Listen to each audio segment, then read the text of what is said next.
Live stream of 2024. One thing I want to do before I get started here is go ahead and drop a link to the Discord as people start to come in. That way they'll have that. I think it'll be on there. Guess we'll wait and see. But yeah, all right. Go ahead and switch my screen over here, and I'm going to go ahead and get started. Want to do authenticated testing today. I think the last main live stream that I did was unauthenticated testing. I think it was against front.com if I remember correctly, but went through and did the whole methodology. I do have my methodology pulled up here. Happy to look through any specific vulnerabilities anybody wants to see. Otherwise, I'm going to focus on client-side injections and maybe a little bit of IDORs because those are the two videos that I'm working on. Client-side injection video will hopefully be out sometime soon, but yeah, while everybody's coming in, I'll go ahead and just start doing a little bit of enumeration. I've already got the site pulled up, got everything running through burps. We don't need to do that on the live stream here, but we can go ahead and get started. Oh, man. Had a nice hike this morning. It's a beautiful, beautiful weather here in Houston, Texas, which is pretty typical for January, you know. Probably very different than a lot of other places. Anyway, I've been digging into this app a little bit. The Japanese version of the Starbucks app is interesting. It's got a lot of subdomains. Actually, let's go ahead and start doing a little bit of notes here.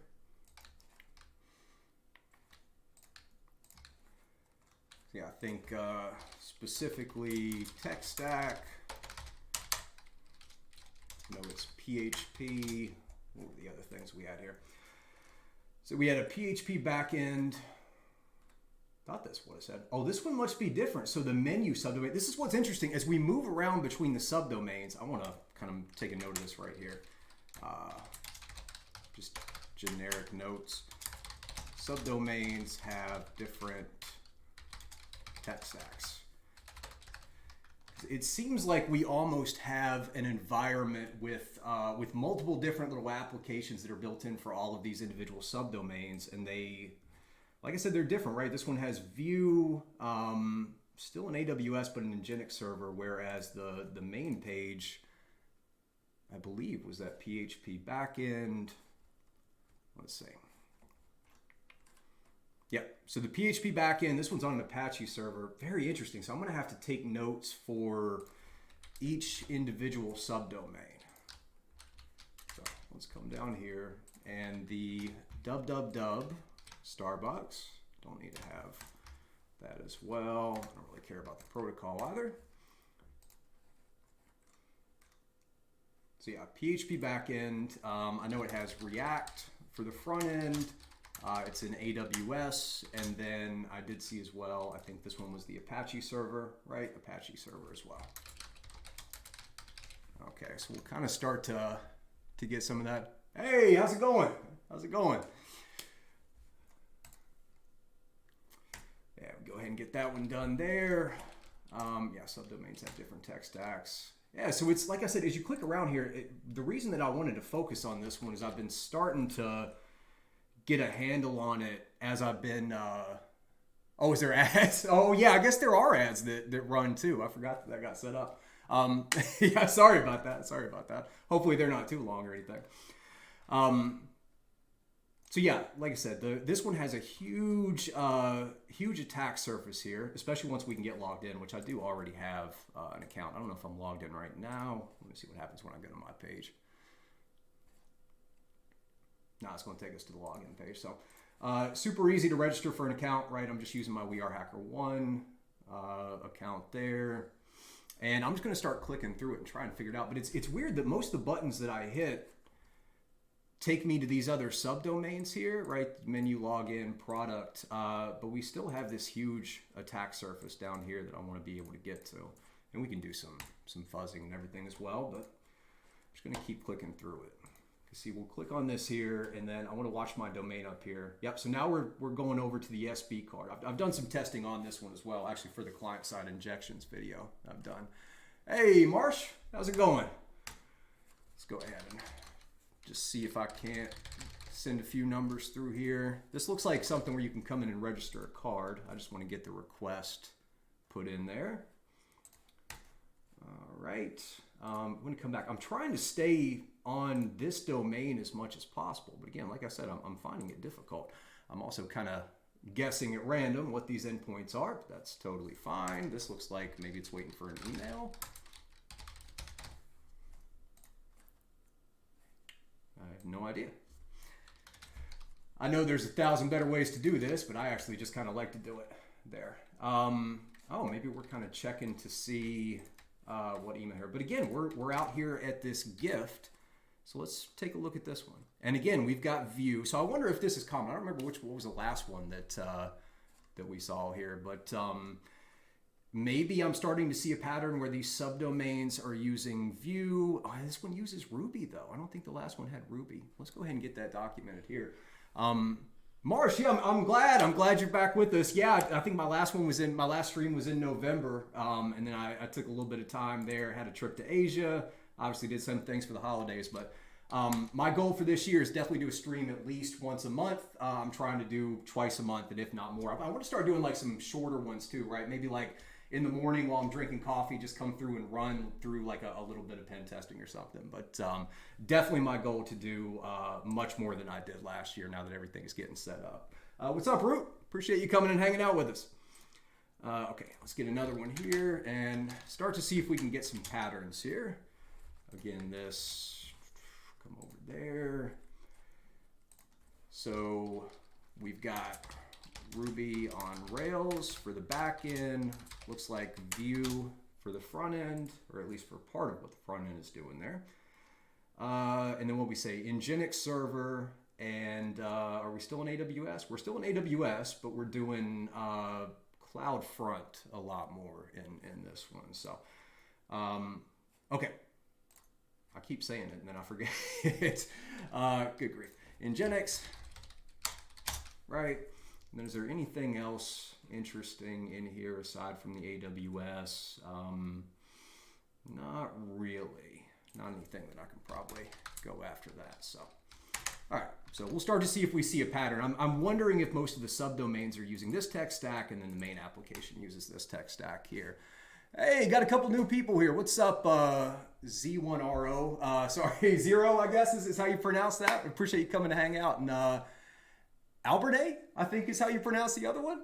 Hey, oh, greetings from Argentina. That's awesome. I love having people from around the world here. Albert, I'm glad you're liking the videos too. Yeah, glad to have you on the live stream here. Like I said, I want to start doing a lot more this year. Do a lot more this year. So, all right, let's see. Let's come back to our main page, and I want to check out a couple of these other subdomains because I'm really trying to figure this app out. It seems like there's a lot of different applications that are just kind of Frankenstein together, and that's always something that I look for because ideally when those, not ideally for the developers, but for us as researchers, when these two different types of applications with different tech stacks are designed to play together, a lot of times there can be, like they'll kind of have to do like hacky or janky ways that they can get it to work together, and that's something that I always try to dial into as a researcher, because those kind of hacky solutions can have potentially something that we can manipulate and cause it to do something that it wasn't intended to do. So, so this one here, this took us over still to the dub. So this is part of the main application. Really just looks like some client-side stuff though.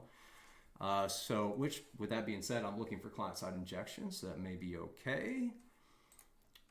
We'll definitely check out the DOM here in a little bit too. I'm not seeing any, yep, okay, so we've got potential attack vector for DOM-based cross-site scripting. Let me go ahead, maybe getting a little bit ahead of myself, but I want to get my pointers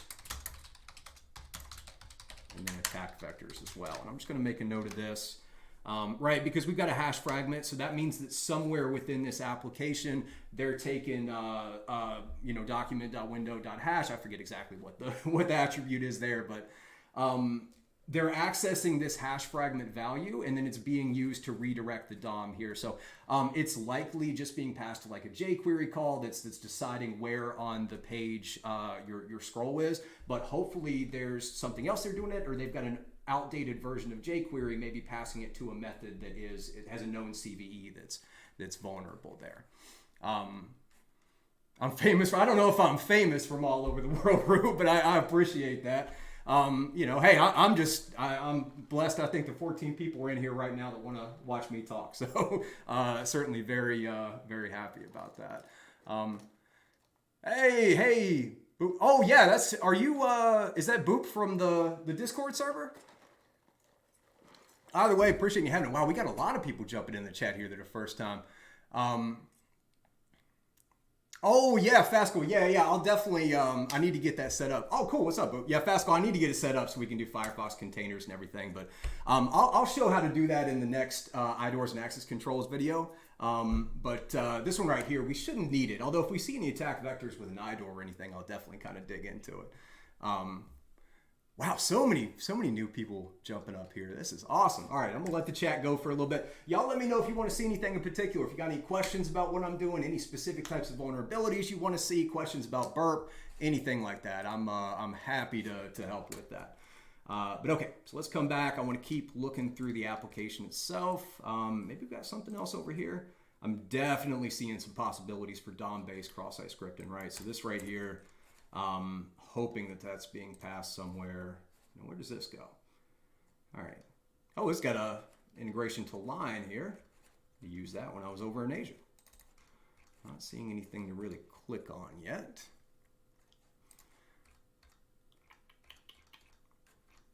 Yeah. Oh, and this looks like more marketing stuff. Here's somewhere that we could possibly inject something. How's that going through? Oh, okay, so we have a. Where are we at? StarbucksJapan.my.site.com. I don't think this is. Hey, subscribe! Thank you so much for subscribing. I really appreciate that. Thank you so much. This is not within scope, I think. I don't know. I mean, I guess they do say the Starbucks scope here. Where's that? Right here. They do say that anything that can be proved that's owned by Starbucks is within scope, although it's not going to give you... oh, this is new. Is this recently added to the domain? No, I guess not. It's just kind of moved down there. All right. So yeah, I don't know if this is within scope. I always get nervous when we have a redirect to move to something like this, but man, it really looks like it's part of it and something that they own. I'm not familiar with my.site.com, but this has, it looks like a lot of injection points, so I would really like it to be available. Yes, this will be uploaded to YouTube. Absolutely. I'll finish up the live stream here, and then probably by tomorrow morning I'll have everything ready and uploaded it there. Let's see. All right. I'm going to jump back off this my site here. I just don't know what's going on. I don't know if this is part of the scope or not. But interesting to see that it looks like it's embedded in there. Let's keep clicking around. I think my sitemap is starting to get built out too. See how we got. Yeah, we still got several other ones we don't have here. This, the gift and the menu, I think, like I said, have the same tech stack. I was looking at the menu earlier. Let's see what this one is.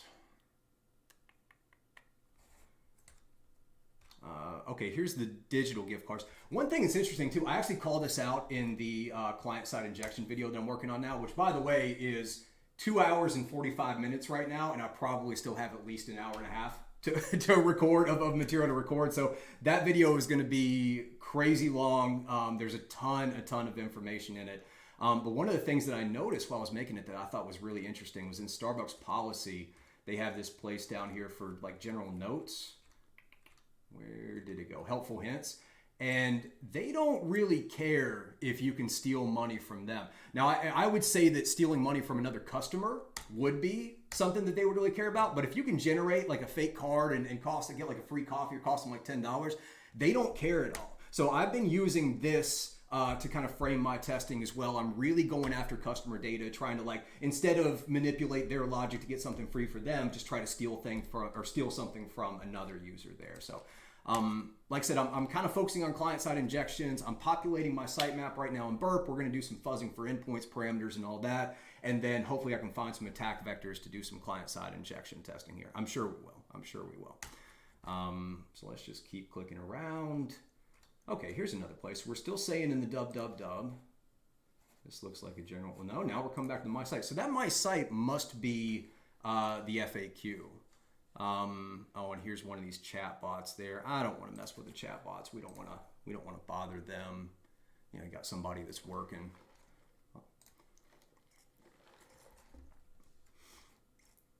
Let's see. I'll tell you what, while this is going, let's come back here and let's get an unauthenticated crawl going just to see. And scan there. Just do a crawl, start from there, that's totally fine. Scan configuration. Do crawl strategy, most complete, and we don't want it to stop if there's any application errors, and we're going to create a very nice resource pool, right? If you've seen any of my videos, you know, low and slow, one maximum concurrent request. I want one every 1,000 milliseconds, random intervals, do some automated throttling, right? And we'll just have this running in the background to see if we can find any additional endpoints and stuff there. But I think typically it doesn't find too much. I may want to include the subdomains as well. Where's this going? Ah, here's some new pages. So we're staying here, but now we've got this mobile order and guide. Do we have the ability to access any, any way to pay? So did they have their own way to pay? Because if they are handling credit cards, then that's PCI compliance, PCI DSS, which is very, very strict. So if we can get access to, and it looks like they are, right? This is a Starbucks domain, this SB card here. So I'm not familiar with SB card. Let's just make sure.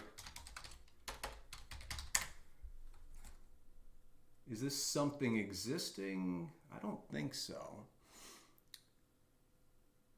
Oh, War, you said, can I share resources associated to the VM? I'm not quite sure what you're asking. Is it resources like associated with this? Because I definitely have data for the scan that you could, for this program that you can upload to my framework here. But is that what you're looking for?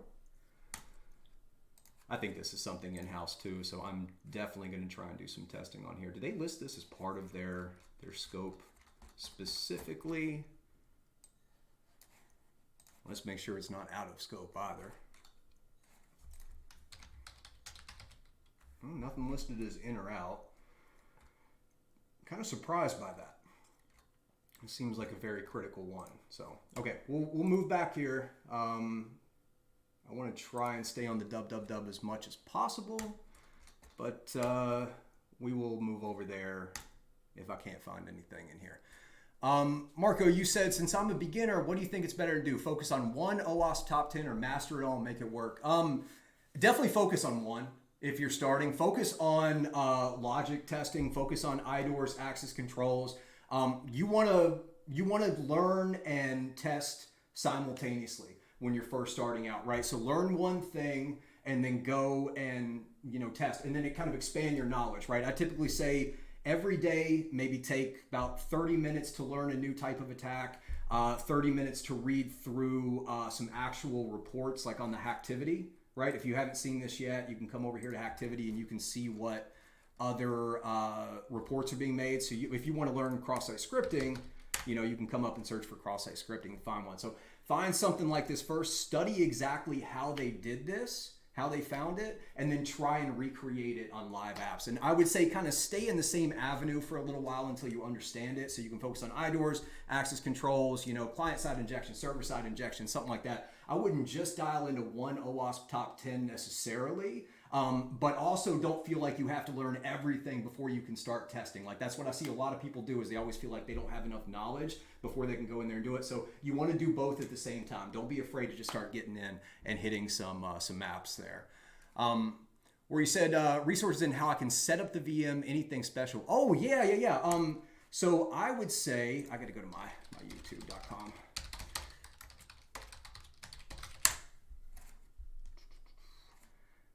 So the video that I have here on my YouTube for setting up my bug bounty framework, right here, a complete guide to my bug bounty hunting framework. It's also on, if you go to the actual framework, you can get a link to it right there. Or that will show you exactly how I have my VM set up. I go through, all the resources, everything. I'll walk you through exactly how I'm running what you see here. Marco, no problem at all. No problem at all. Happy to help. Okay, we're going to keep clicking around, keep trying to stay on this dub for now. Let's see if our crawl has managed to find anything at all. Well, it's sending a request, but it's got nothing coming back here. And we're starting to populate this with a little bit of information, which is great. Yeah, this is the favorites one too. I've been looking at this subdomain specifically for client-side injections. It looks very interesting. I can't really tell though. I'm going to do this. I'm going to move this over here, and I want to actually watch the requests as they're coming through. Let's expand this out a little bit. Right, a lot of client-side JavaScript.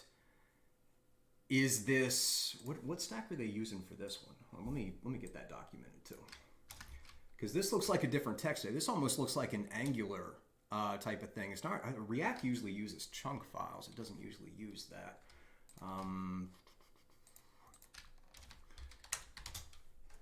What is their tech stack? Yeah, we're still in AWS. Yeah, but this one's different again. This one's different. We can't even see, you know, we got jQuery, like just some basic things there, but it's not picking up another client-side library. So I can do AWS, JavaScript front end, and I'm going to put a question mark because I don't know what it is. But these are not, are these minified? Oh, they're all coming back with 304, so we can't see them anyway. The reason I'm checking this is I'm trying to figure out if these are custom JavaScript files. And this is a lot of stuff I'm talking about in my client-side injections video. But custom JavaScript files, you can look for sources and sinks to potentially inject malicious code into the DOM, where the request is not even going to the server. You can just send the request through the DOM and possibly get some type of malicious JavaScript to fire. Whereas if it's like Angular or React, some type of well-known JavaScript front end, right, that's been thoroughly tested. It uses JSX to render it, so you're probably going to have a much more difficult time trying to get a client-side injection going there. All of these are just 304s. I don't know if this is actually sending much useful information there either. This is all just being manipulated locally. Although, there you go. This would be a great target for an IDOR, although probably not much impact, right? If we have here, we're customizing our favorites. So this looks like something that's really more for users to just manage the types of things that they like. I don't know if we're really actually accessing and messing with any data here. And you can see on this side, right? Just some JavaScript changes. There's some JSON processing right there. Are we accessing that JSON file directly? Kind of weird. Let me see what this is too. Where's our translate? So we can write a comment. I don't know if I want to be leaving a bunch of arbitrary comments here. I don't know where these types of things are going. This would obviously be a good place for a stored cross-site scripting, though. We can think or an injection. Let's just see what happens. I'll grab it in the intercept. Let's just see what this request is. That's coming from my framework. Huh. Did not grab it? Or did I click through on accident somehow? What happened here?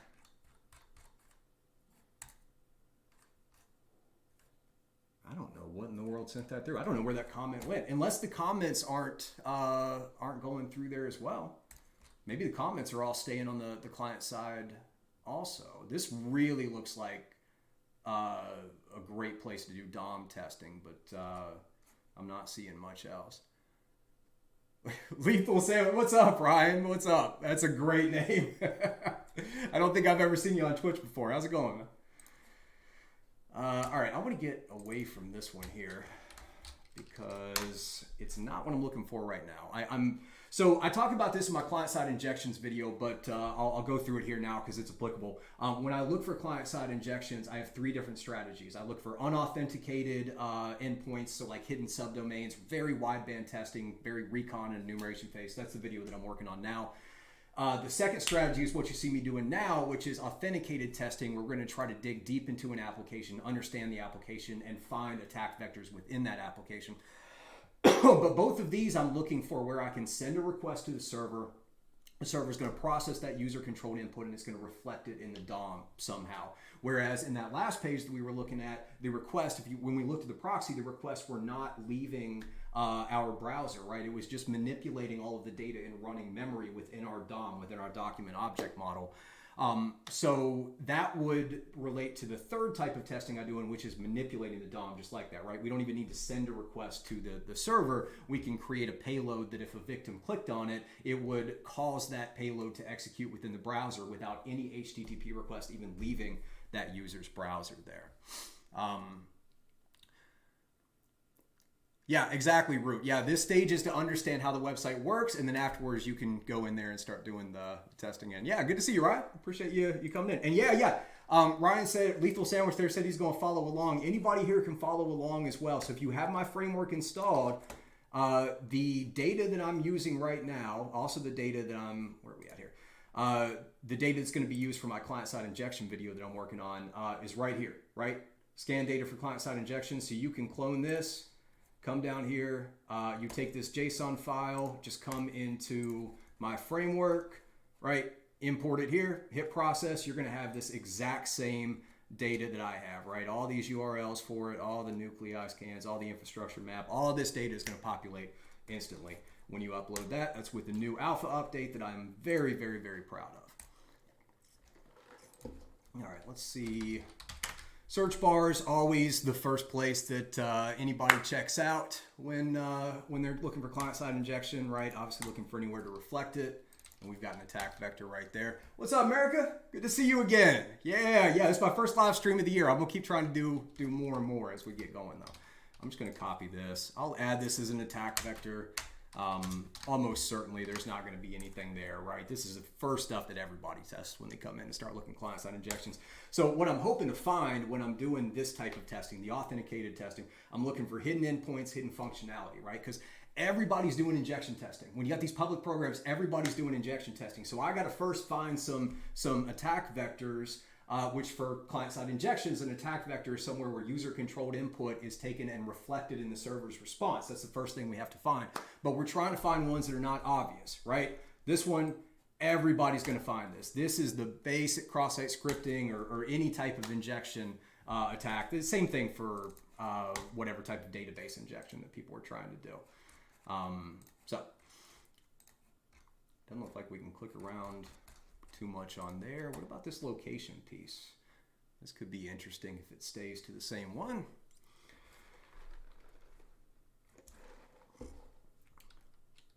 Sure, what happens when I allow you to know my location? And where are you going to see my location? Because I'm coming through a VPN right now.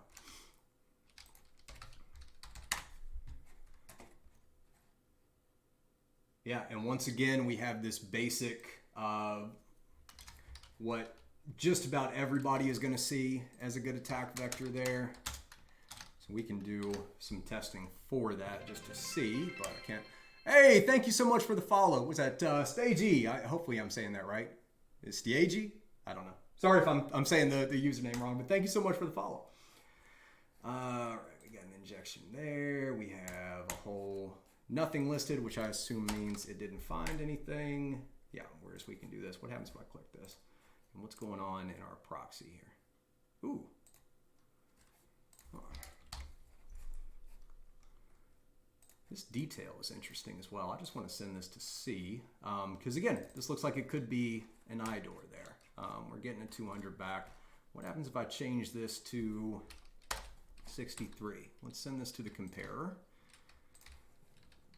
Send that. Send this to the comparer as well.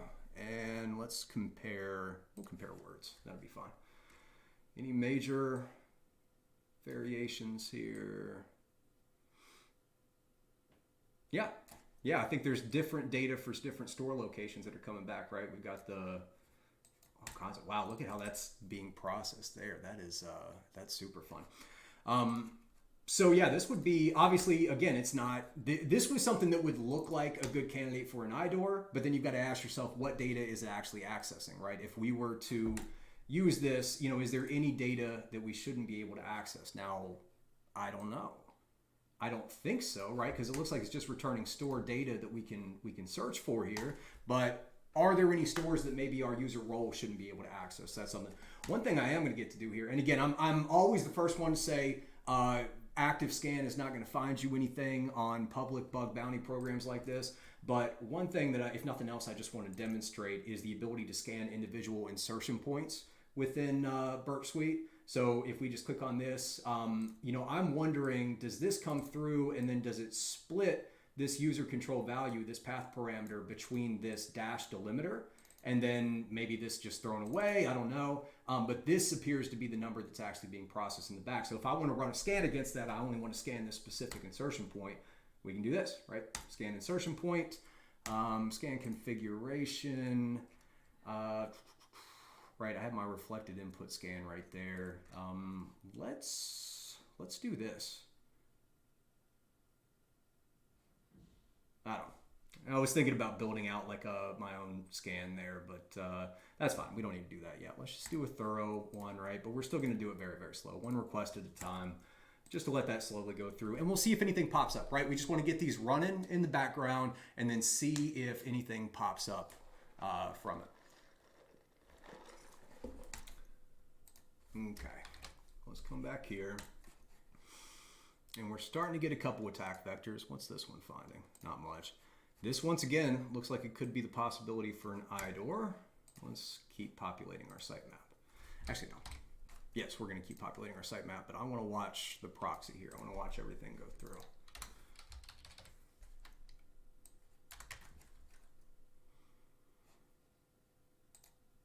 These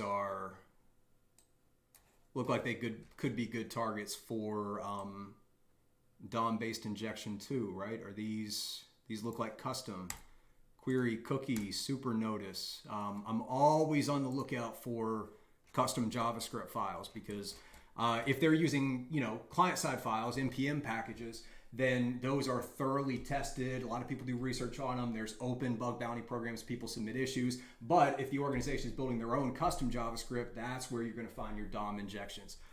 So yeah, stay away from these that have versions and things that you're familiar with, and start to look for ones like this, right? Top.js script. This all looks like it's some custom stuff that they've created. What else do we have? What happens if I click on this? Oh, this takes us to the stores. We got another search here. Have I already tried this one? Do I have stores? I do have store, yeah. Oh, but this is a different way that they're searching. Okay, so this is a path parameter, usually not great for client-side injection because any payloads we put in here is probably going to convert this to URL encoding, but we never know. And it could be something that's actually processed by the DOM as well. Where you said, what are my thoughts on the Kaido proxy? I'm not familiar with it. I haven't used it. I do everything through Burp. I run it using Proxy. Yeah, I'm not familiar with it. If you want to kind of talk about what it is, though, I'm happy to check it out. Is there anything special it's supposed to do? I'm going to click through this one as well. Do we have the tech stack on this one yet? I don't know if I have the tech stack for stores. I don't. Stores looks like it's a similar tech stack to the rest. I like the fact that it's using path parameters too, at least for other types of injection, even though it might not work for client-side injection. Okay, so we've got our React. Do we have PHP? Next.js. Okay. Oh, this is a JavaScript. Man, they have so many different tech stacks for these subdomains, which, I mean, almost certainly means that they have completely different teams that are running these. So just like I said in the beginning, we have multiple different subdomains, multiple different tech stacks that are designed to work together. Hopefully we have different teams running them.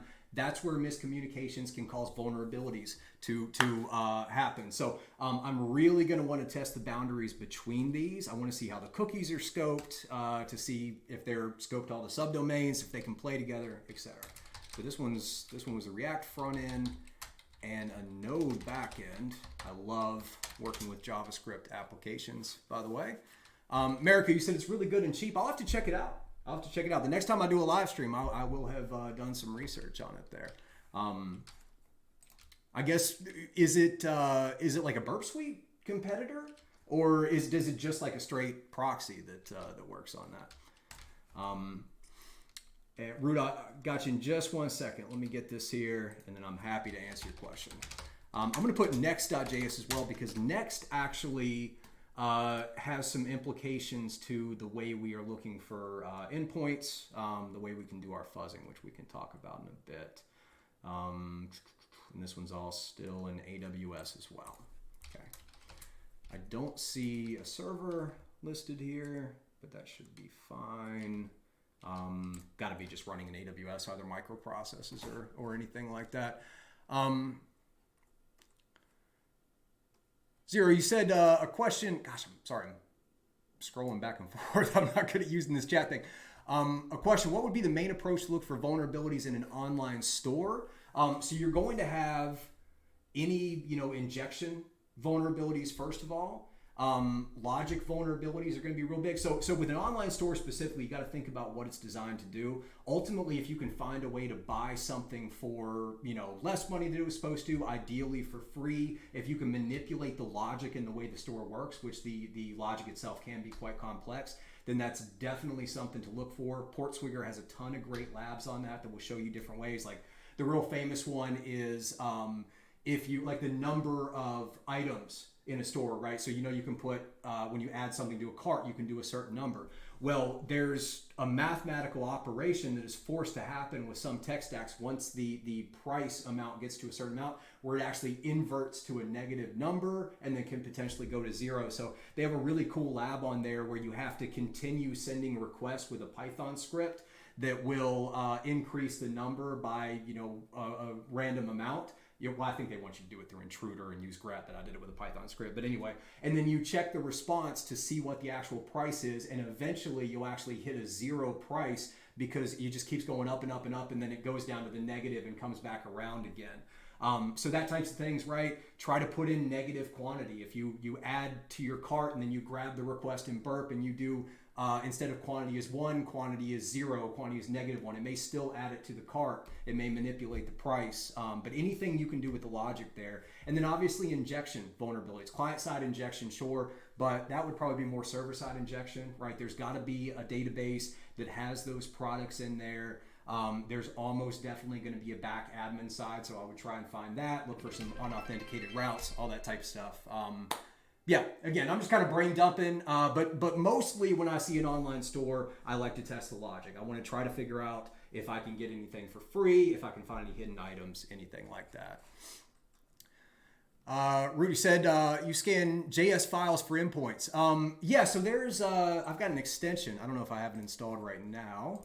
Doesn't look like I do, but we can go ahead and get it set up here. So there's, where is it? JS Miner. JS Miner's a really great one to find endpoints. And then I think there's another one. Yeah, JS Link Finder is another one that I use. So if we do that, and once we start crawling a little bit more, we should find some more. But yeah, Root, that's a great one. FaZe, yeah, appreciate it. Thanks for hanging out, man. Greetings from Chile. That's awesome. I love when we have so many people around the world. Okay, let me come down here. Got the chat back. Perfect. I'm learning how to use Twitch. It only took me a year. Yeah, I'm so proud of myself. Oh, you're from South America. Man, I love this. I love this. You get to connect so many people around the world. It's so cool. Okay, I kind of forgot what I was doing a little bit there, but that's... Oh, right. The link finder. So now that we have the JS link finder in there, as we crawl through, and let's kind of let a few more of these run, it should start to pick some of those out for us. Now, unfortunately, a lot of those JavaScript files are probably cached right now, which means we're probably getting 304 or 302 responses, no content. Maybe not, though. Oh, look at this as well. Hold on, send this. This is a repeater. What in the world is going on here? This is... Look at this. What kind of a request is this? ... Rs. So this ellipsis, these 3 dots, is a JavaScript argument. So, what is up with this? This looks like JavaScript that's being directly processed. Okay, so I'm going to copy this URL as well. Hey, I love it. I love having friends from around the world. That's great. I'm going to add this as a possible attack vector too. These are some funky stuff. This looks like some JavaScript injection. And I don't know, possibly some server-side injection. But is this, again, is this a known thing? This is, it says chunks, so, and what do we say for store? Store has React. React creates chunk files. What happens if I just Google search this?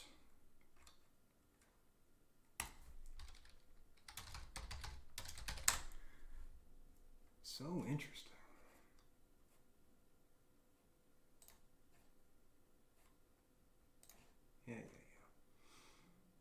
Yeah, this doesn't seem like a standard thing. So have they done some type of custom implementation?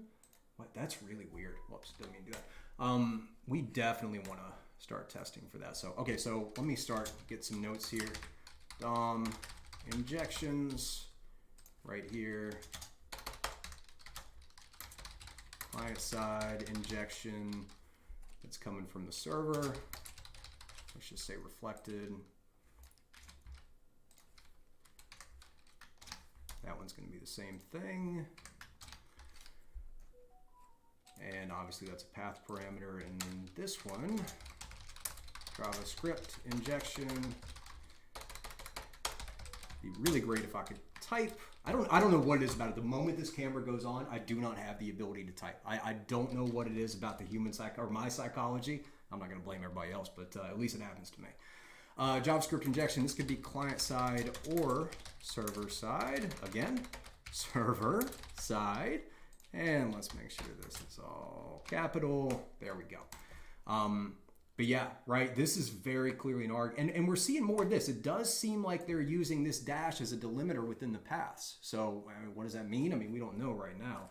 I'm going to try, did that other scan ever finish? Yeah, we were a very slow crawl. Oh no, this audit is going to take forever, isn't it? We've only been able to send 4 requests, but that's totally fine. We got a couple locations there too. Let's do this. I'm going to grab this here and I'm going to add this to the other scan that I'm doing to scan the insertion point. And let's maybe kick this up a little bit. I'm going to pause the crawler. I feel pretty good about that. And let's create a new resource pool, mid-range. I just want to let this go for a little bit. 2 concurrent requests, right? Still keep it 1,000. We do want random intervals, automatic throttling. Okay, so let's set it with that and see if it sends a little more. I just want to see what's coming through. Ooh, and we're getting some analyzed JavaScript files, starting to get a little bit of information here. We have an outdated version of Next.js, just missing the cache control header.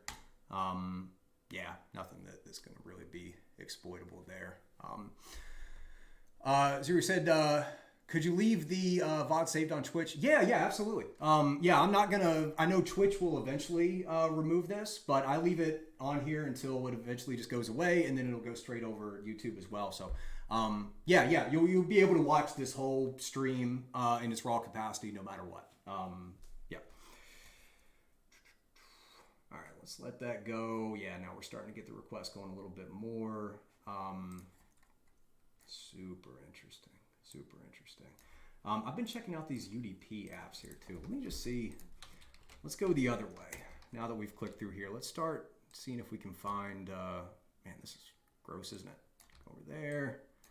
Over here, let's not do that. That's fine.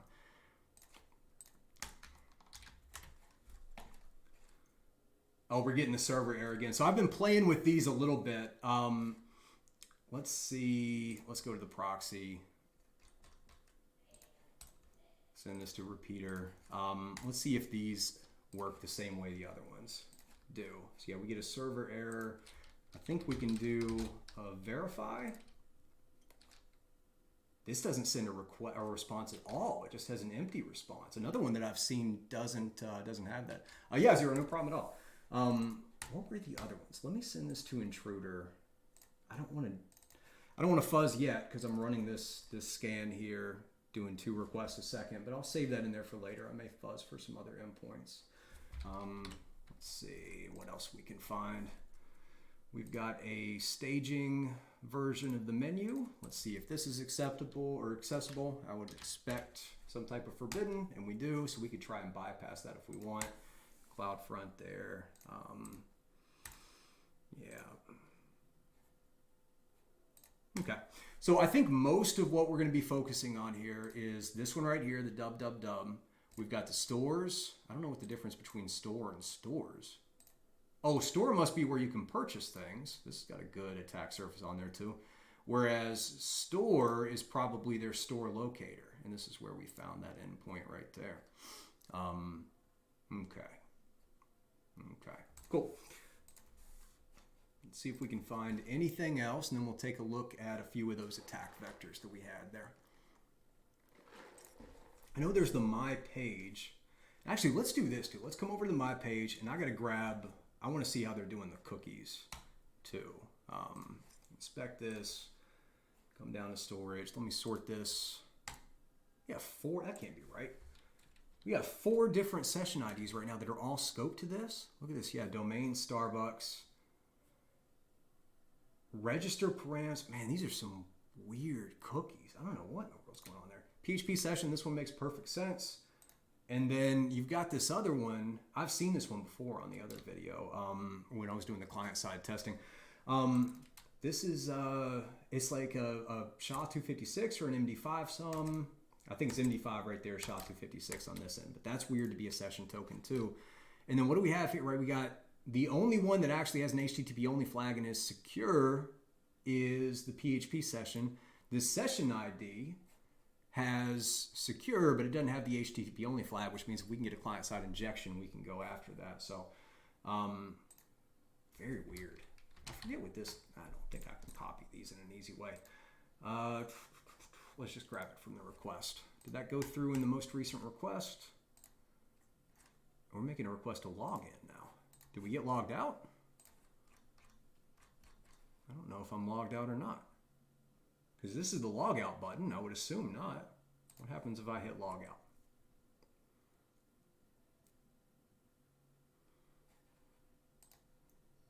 And then hit My Page again. Do we get... We're still not redirected there. Huh. Let me see... This is a very strange login page. Wait, come over here again. It's My Starbucks.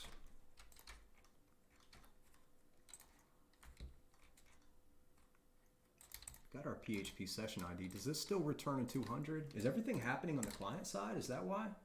We're still getting a 200 response. Well, this is just that JavaScript one, isn't it? Where's one? None of these have anything anyway. What happens when you go here? This My Page is very confusing.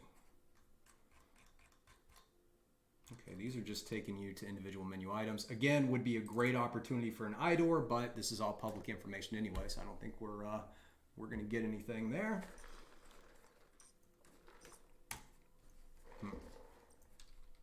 And we're back to the menu as well. All right, let's go back to dub. And what happens with that request? Oh, it's loading these menu items. So if I come in here and intercept this, I can't quite figure out how this one is working. See, nothing even's, I guess because it's cached, it must just be mostly a single page application where everything's coming from the client side once it loads. Let's see, let's forget about burp. We should still see all of those going through unless it's going to a completely different place though. There's no way that this whole page is cached, I wouldn't think. Where's the network?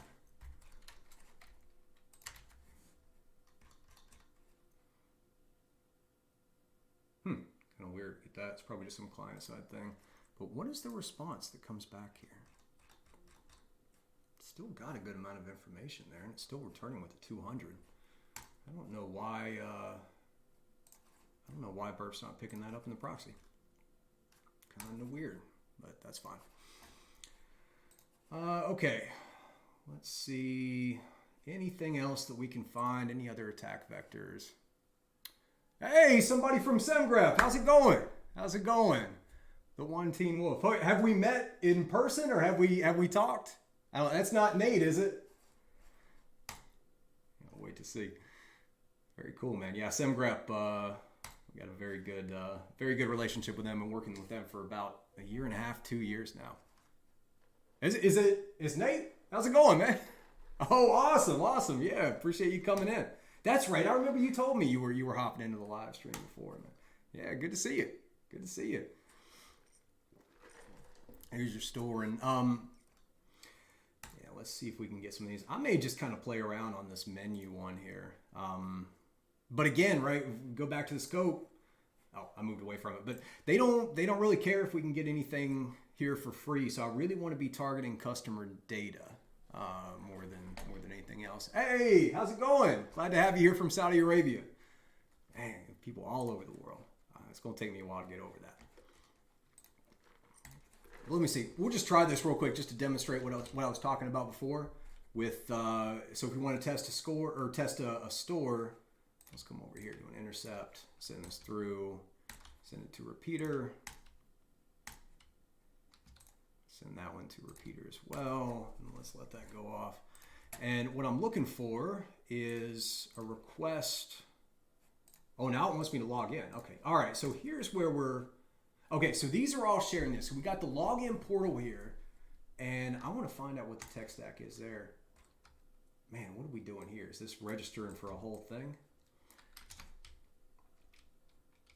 Where's our Google Translate? Am I drinking Starbucks? No, this is actually a place called Third Gen, which is a great little coffee shop that's right by my house. No, I'm a bit of a coffee snob, to be honest with you. But that would have been pretty appropriate, I guess, for doing this here. I didn't even think about that. That's hilarious. You need to register the following information. Okay, so we've got to give it some member information. I thought I'd already given it, but let's see what I can get away with. I'm going to make some guesses here for John Smith. I don't even know.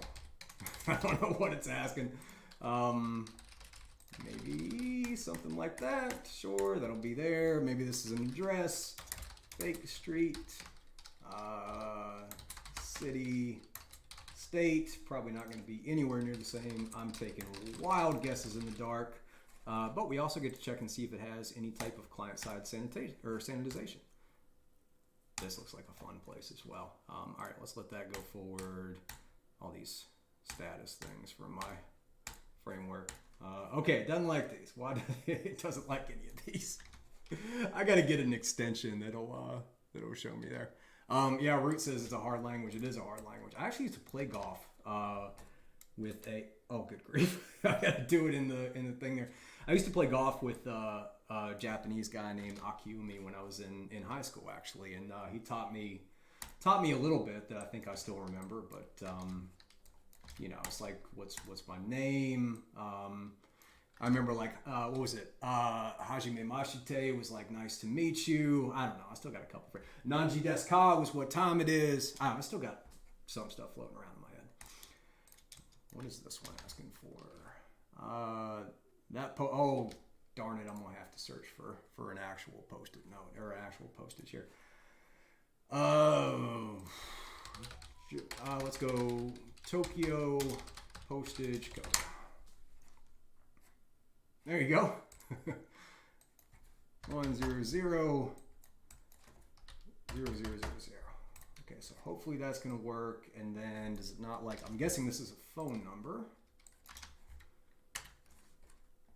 Well, that's, what am I doing? I'm not even thinking right now. 11 characters or less. So I just did too many there. Still doesn't like this one.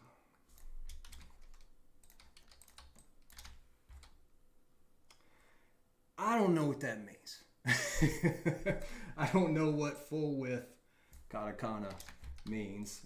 Let's see if we can figure that out. Ah, hold on. Name converter.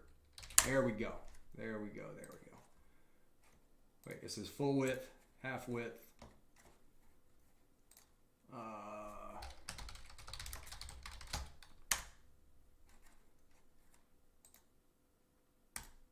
Wasn't it supposed to change it to the other one?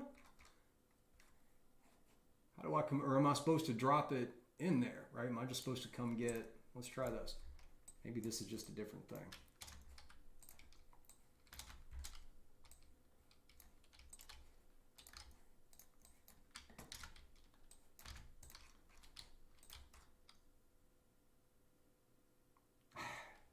I don't know what in the world it's saying to me. I'm not going to try this too much longer. We're going to go back to yeah, I know.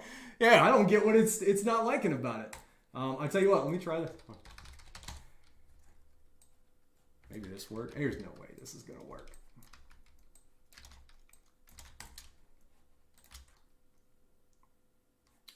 Okay, last chance. Let me see what this says here. If not, I'm just going to move on because this is not worth my time. Is this going to detect? Where'd it go? All right, try that again. I don't know what that full width means.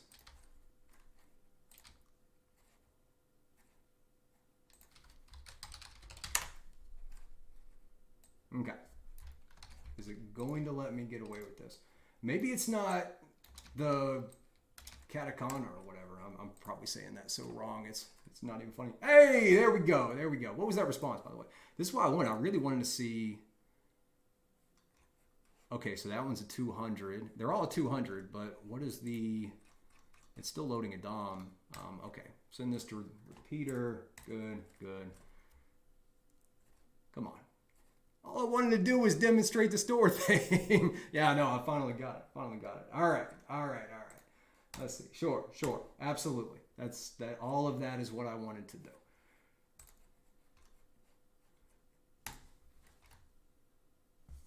I don't have a clue where we're getting here. This is so much. By the way, the registration thing was very similar. Registering for an account was quite an interesting challenge. Okay. Sure. Sure. That's all fine.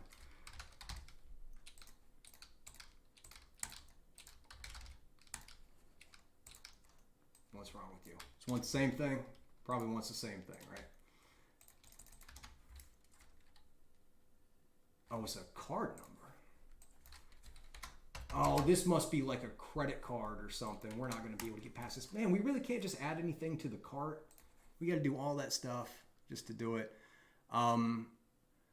Yeah, there's probably an extension to do it. I actually downloaded one like this Google Translate, but it's kind of a pain. You got to highlight and right click it. But yeah, I need to get an extension that'll just show exactly what's in there. Look, we still got something in our cart though. Okay, so we still have something that's been added in there. We still demonstrate to a point. So one of the things you can do. What happens when we do this? Let's go to HP history. We change it to 1. Does that send a request? It does. Okay, so send this to repeater here. And how does this go? So here's the quantity, right? So I'm guessing if we come over here and let's say we want 5 now, send this. If we refresh this, do we see the number 5? We do. Okay, so this is something for a store that I would definitely test there. Oh, thank you. Yeah, you want to grab the link? Oh, what'd you get there too, Ryan? Is this an easy way to do it? Let me grab this here. I think we got a couple different things in here. Yeah, we can do that if we want. Does it have it built into it though? I know, yeah, Google's pretty easy there. Let's see. Oh, go away. Let me do that.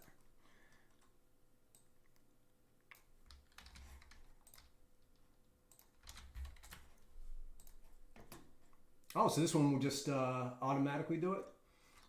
Yeah, we'll take a look here in a second. Let's see. So yeah, so we've got our request here.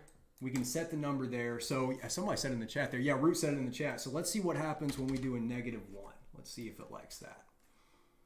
And we're still being directed. We got a 302.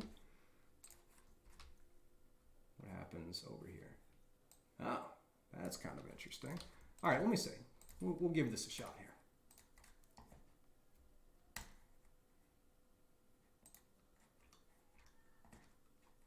Into this target language. Okay, so keep selected text. Okay, so English. Very cool, very cool. All right, let's see if it works. Is it just supposed to run automatically? With the negative number, let's see, so what happens now? If I refresh it, is it automatically going to do it? No, not there. How do I, do you have to turn it on?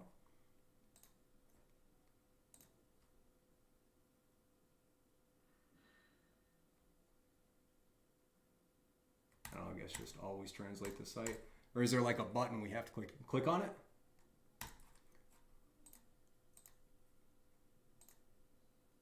Oh, that's pretty cool. That's pretty cool. I was looking for something before I did this and couldn't find it. Yeah, very good call. Okay, so you can just click on that every time and it'll automatically do it. Yeah, good call, man. Good call. Thank you. All right, so yeah, so when we sent the -1, it goes through okay. It gives us the 302 redirect, which is what happens before, but then when we refresh it, we've got this here. I need to get this added to the things there. Okay, so it's telling us, they do have a check on the back end that's checking to see if we can do that. So the other alternative, do we have any controls on the other end, right? What if it's 999999999999999?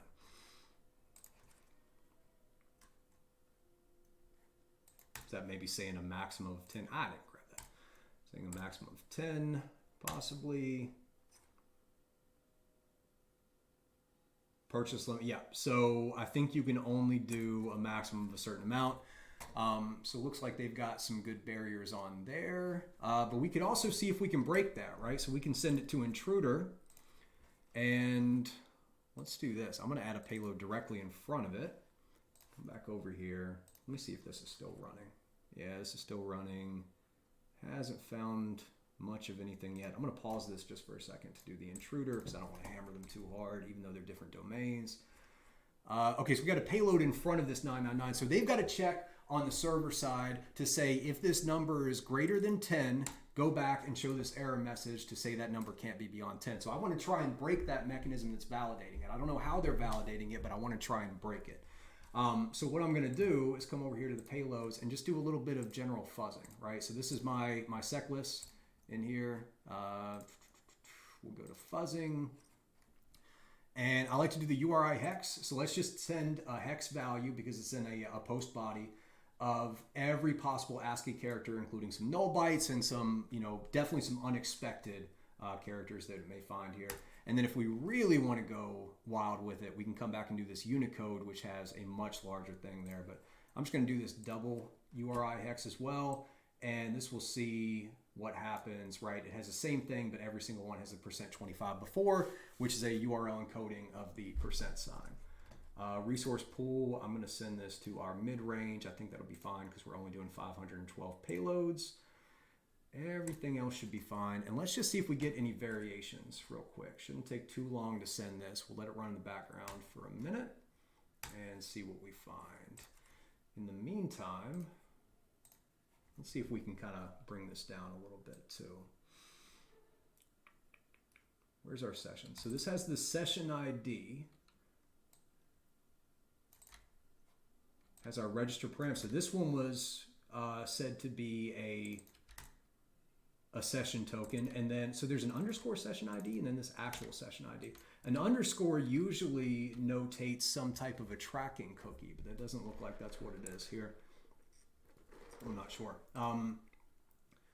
What happens? Let's get rid of all of these, get rid of all of these. I'm just going to try and minimize this request as much as possible. Yeah, really just these two. What happens? Do we get the same thing? Doesn't make a difference. Oh, now we're getting moved over to the session timeout, so it looks like maybe it does. I wonder if we're losing this authenticity token. Oh, this has this too. Look at this. So there's a method under here, method patch. So is this value being sent in another request? Could we potentially try, like what happens if we do post instead here?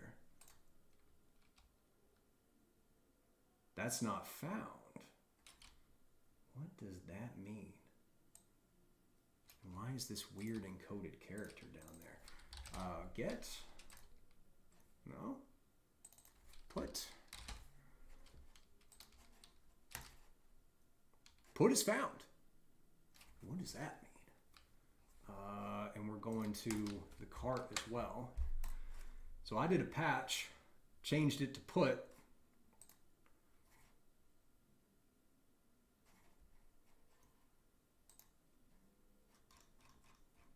Oh, the quantity is still 9999. Is it just saying now it wants a numerical value? Huh. So we're definitely getting some different functionality for this. So let me come over here real quick. I'm going to copy this URL. This is certainly an attack vector that we can look at for server-side injection. I'm going to make sure I'm notating host. Typically, I would do get. In fact, we'll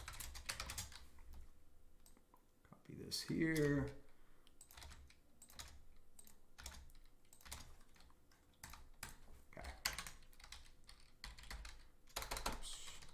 Go ahead and get the body in here as well.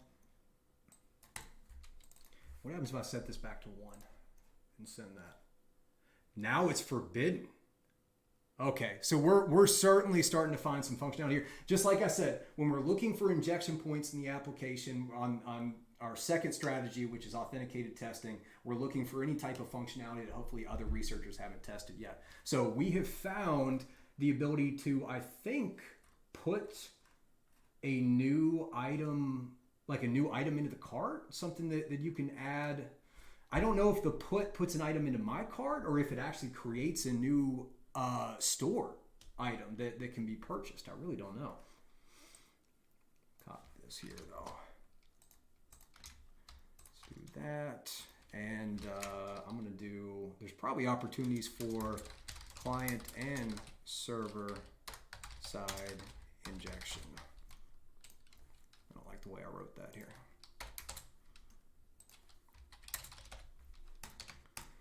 And we can test a lot of those as well. So haven't found a ton of pointers yet, but I think that's fine. Is there anything else that we want to test? Let's see how our intruder is doing. Is there any variations in these? Are we getting a 403 just because we're sending too many responses? Do they have a very sensitive brute force thing? I wouldn't think so for these. Or did we send something it didn't like? It certainly seems to be a pattern here. Maybe there's some type of brute force check that they're not liking. Let's, what happens if I just load this page? Yeah, we're getting a forbidden on everything. All right, we made the card angry, so we'll come back to that one in a little bit. But let's come back over here. And let's try doing some testing on this one for DOM injections.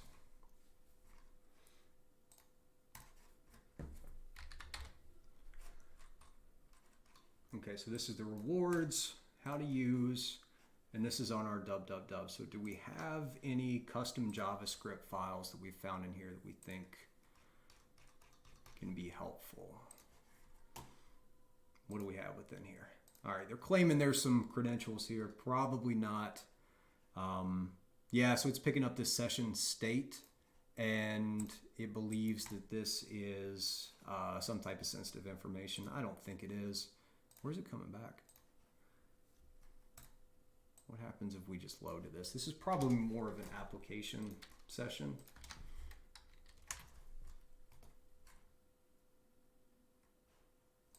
Yeah.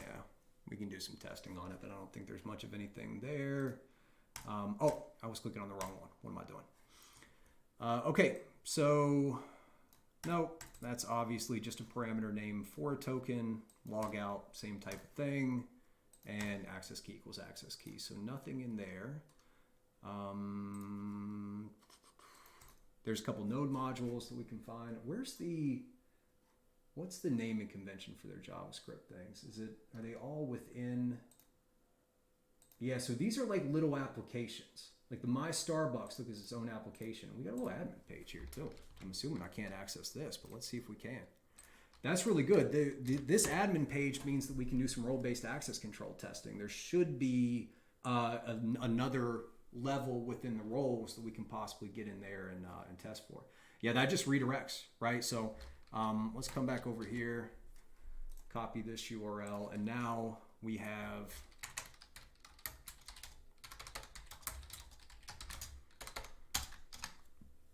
do a GET request to there. Role-based access control testing, right? We can try and get some access to that.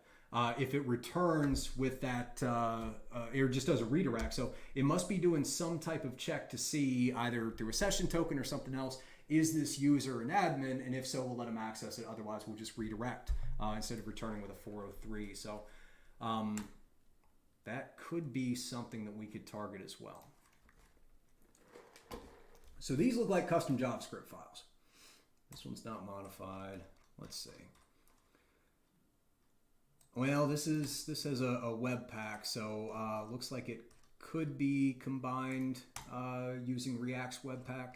I wonder if they're properly serializing the Webpack when they go through. This is a very common mistake that I see people do when they do React applications. Come in here to the, where is it? The debugger, the sources, and do we have the ability to see all of the actual React files? It doesn't look like we do. Well, actually, we can see quite a bit of information. I can't tell if this is React or not. We've got some of the node modules. Yeah, we've got a lot of insight here into what the actual code is. Doesn't look like these are, I don't know, maybe they are. Yeah, these look like they could actually be the file, so it may not be properly serialized. Script, super notice. Lots of good JavaScript files here.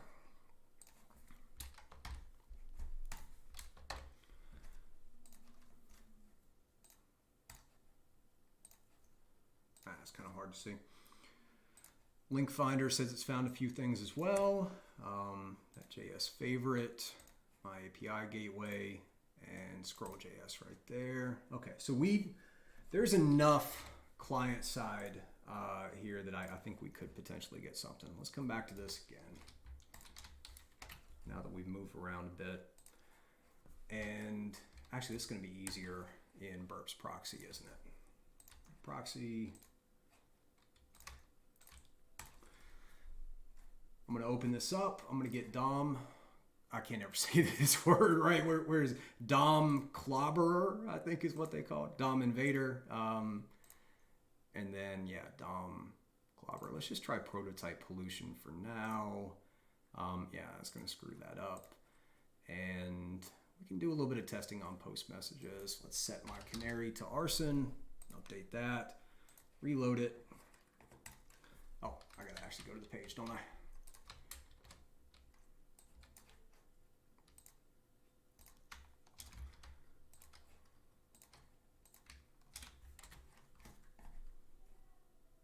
All right, and you can see we're trying to inject some prototype pollution into there. It is having some type of an effect because we were automatically rolled down here, although, oh, that's just from the step 4. So it stripped out all the additional payloads that we put in there and redid the URL. So there's a lot of things happening within the DOM. Doesn't look like it's actually finding anything there though. What about this one? So there is one place where this value here is being appended to the DOM, but does it last? I don't know if it lasts. Now let's come over. No, it's not persistent. So when the page is loaded, this right here, which again, that's, wow, that's kind of weird. Right, so this is the value of window.location.hash. That's being accepted here and taken into the client-side JavaScript, and then somehow is being manipulated. Now it looks like it's just being passed to a thing that redirects it here. I'm not seeing a lot of our input. At some point, this URL is written to the DOM, but by the time that client-side JavaScript is done processing all of the different things that it's doing to the application, that value is no longer in the DOM. So I'm not seeing a great way to do that there. Let's just try inject URL parameters. Let's see if this responds differently at all. Nope, same type of thing. Maybe if we come through here, typically when I'm looking for any DOM vulnerabilities. I'm looking to see, this will basically tell us, we've got our canary arson, everything that we do to the DOM, it's going to inject this value into it, and then if it sees it ever reflected in the DOM in some way, it will notify us. And then we can do our testing from there, right? So if I were to, let's see what happens if I do a double quote in there. Now it just doesn't like it at all. Now, does it not like it? Are we hitting it too much? No, we shouldn't be hitting this one too much. I don't know. It seems to not like what we're doing anymore.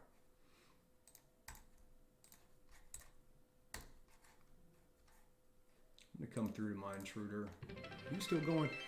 Hey, thank you much for the subscribe. Appreciate it. Appreciate it. Yeah, these are not going anywhere. Nothing else is running. What in the world would hit it? Yeah, none of these scans are running too. What would have gotten to where we blocked this? Was it just sending those payloads that the CloudFront is coming back and saying, no, you can't keep doing that? All right, we'll take a couple here.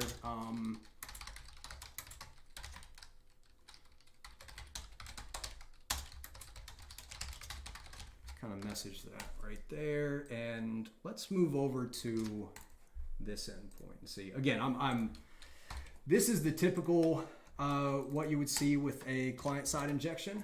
So I'm going to send this through, and we could try some other server-side injections as well.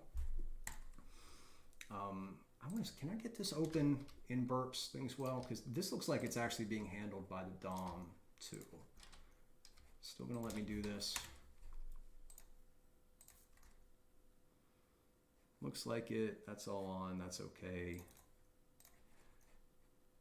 This is being reflected in the DOM.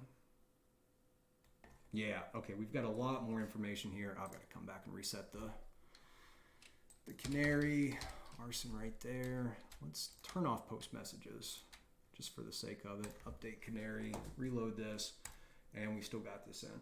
So these do look like they're being written to multiple different areas. They're all in anchor tags. I would expect it to be, somewhere within there. Do we actually see it within the DOM? We do. Okay, so we are writing in here. So we can go ahead and do a little bit of testing, DOM-based testing too here. So with Burp's browser, hey, actually, thank you so much, man. I really, really appreciate that. Thank you. Yeah, I really, really enjoy this. So I appreciate it. Okay. DOM-based cross-site scripting, or any type of DOM-based injection. So what we're seeing here is that when we inject this value, which is our canary, then the Burp's browser is coming through and saying within the DOM, here's the 3 places that it's being written. We can see exactly what it looks like when it's rendered into the DOM, even if it's not there in the final implementation of the web application. So that way, instead of having to use our debugger and go in and set all these breakpoints, we can just see where it's being processed when it hits these. And we've actually got the stack trace too, right? So you can click on this and come over in the console and see exactly where it's happening, and then we can come over here to the debugger from there. But let's see how it's sanitizing everything, right? And one of the things that I wanted to talk about here, and I'm going through all this in my client-side injection video, but when you're testing for any type of injections, but especially client-side injections, you need to come through and figure out what the compensating controls are, right? And this, I can copy this down here because I've got it in my notes. Let's do this. Right, these are the compensating controls that will typically have some type of an effect on any client-side injection, right? Are there cookie flags, browser headers, a CSP, or well, let's go with these 3 first. These 3 on the tops, cookie flags, browser headers, and CSP, they're going to prevent your ability to weaponize the vulnerability once you can get it typically. There's one security header that may have an implication on the JavaScript actually firing, but it's a depreciated header now, so we don't need to dig too much into that, right? Whereas the web application firewall, the client and server-side validation, and output encoding, those are all going to try and prevent you from getting any type of alert in the first place, right? So we're trying to figure out what, if any, of these are going on. Now, this is being processed within the DOM, it looks like, so we may not even be touching the web application firewall, but we can definitely start testing if there's any output encoding and also client and server-side injection. We'll just see what the WAF said as well. So the way that we can do that is come through here, and let's just put a double quote, And within our extension, we can see exactly how it's being rendered into the DOM, right? So we have a %22 here. So we now know that this is being URL encoded. So what happens if we do a %22 instead? Does it arrive there as the same thing? It does. So there is some type of logic on the back end that's going through and processing that and saying, oh, this is URL encoded, convert it back over there, or just leave it as it is. So I wonder, oh, and it actually is processing it, because we have this here. So I wonder what happens if I do %2522, a double URL encoding. How does this respond? It just takes it as it is. Yeah, it just takes it as it is there. Is this going to the server side and being reflected? Or is this all happening in the DOM? Let's see if we can figure that out. Let's come over here, send to repeater. And I'm going to come down to the bottom, hit auto scroll when text changes, type in arson right there, and hit send. And we have 3 matches. Okay, 1, 2, 3, and we're seeing in process right there. So this is not happening in the DOM. We are sending, wow, it's a big JSON object. We can try to inject something in there too. We are sending a request to the server with this user-controlled input. The user-controlled input is being processed by the server-side code and being returned as part of the DOM here that's being rendered within our browser. It does, like some client-side JavaScript, is messing with it as well, so we have the opportunity for both typical reflected client-side injection and something to manipulate the DOM. But yeah, let's keep working through Burp Suite here. Oh, Mars, you said, yeah, I don't know why they don't add the DOM Invader to Firefox. I don't know. I mean, they probably, Portswigger owns it. I don't know if Portswigger would demand a cut of that or something. But all right, so let's see how this plays. Do they all do the same thing? We got %22. It's directly reflected right there. What if we do... Let's do the same thing we were doing before, right? Send this true intruder, and let's try just some generic fuzzing. Put that there. Maybe before as well. I don't know. We'll have to wait and see. But let's just load our URI hex. I want to do a very slow because we keep getting these 403s. And we'll let that run for a minute and see what happens. The other intruder, I'm just going to get rid of this because this one's not really helping me. In the meantime, let's come over here. Okay, so client-side injected reflected, also processed by DOM. Double quote is converted into %22 and %22 and double URL encoding directly reflected, right? I always say this in my videos, I don't have any standardized way to go through and do these notes. I just kind of write whatever makes sense to me and go from there. Look, everybody feels that way. I feel like a shitty pen tester too. Everybody does. There's so much information to know for offensive security, so much for defensive as well. Everybody feels that way. But best thing you can do is start working with other people. Then you can kind of start gauging with them. You can all learn together, and I promise you'll be surprised at how quickly you grow with that. And Marsh, yeah, client-side injection testing. Like I said, I've got 2 hours and 45 minutes recorded so far. It's probably going to be about 4 hours by the time it's done. But I want to have it out by Monday. Probably going to be closer to Wednesday by the time I get done, because it just keeps getting longer and longer. But yeah. Oh, just a guy. Yeah, I appreciate that. That's very, very kind of you. Glad to have you here as well. Yeah, I don't know. I just look, I'm a blue team guy. I am. I'm not like, yeah, I've worked mostly blue teams. I mean, I was Rapid 7 and done a lot of stuff building things for offensive side, but I'll be the first person to say, like, I'm learning every time I'm doing these streams and doing a video, I'm learning stuff as well. So yeah, I will be the first person to say that there are many, many better pen testers than me. But yeah, glad to have you. Okay, so did we get any variations? See, I was trying to fill the time there for a little bit while it's running. Man, we're getting hit as well. So they have a really, really sensitive web application firewall, I think. Hey, thank you so much for the follow, Mr. Longpig. I just got that name. That's hilarious. Man, they have a super, super sensitive thing here. So is that going to stop us now? this is a great example of why. So web application firewall can make it really frustrating for researchers and testers to go and test, but it also can open up a lot of vulnerabilities, right? Because people get a false sense of security. They rely on the web application firewall as opposed to actually properly sanitizing and doing defense in depth and putting all those individual controls in place. So a very, very common saying is, if you want to make an application insecure, put a web application firewall in front of it. Oh, thank you so much. I appreciate that. I would say I consider myself more of like a teacher than I would a pen tester any day. But yeah, thank you so much. Thank you so much. All right. So what else can we do here? We're getting blocked. Are we still? We're getting 403, so we're gonna have to keep coming back. We got to keep jumping around. Is the cart gonna let us talk to it now? All right. We're unblocked on the cart. So, oh man, that makes it difficult for doing a video, you know. But that's okay. I'm over here. Yeah. All right, what else do we have? What was I doing here for the... Yeah, I want to come down here to a low and slow, and we'll try and run that again. Yeah, okay, what's our next one? We'll move on to the next attack vector. It was a store. Do we have the ability to come back and... I think we just tested, and the store was okay with us, right? Although that one worked too, so we should be unblocked on the menu.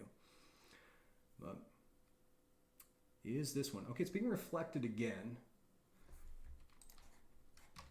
Let's use our BERT browser to try the same thing here.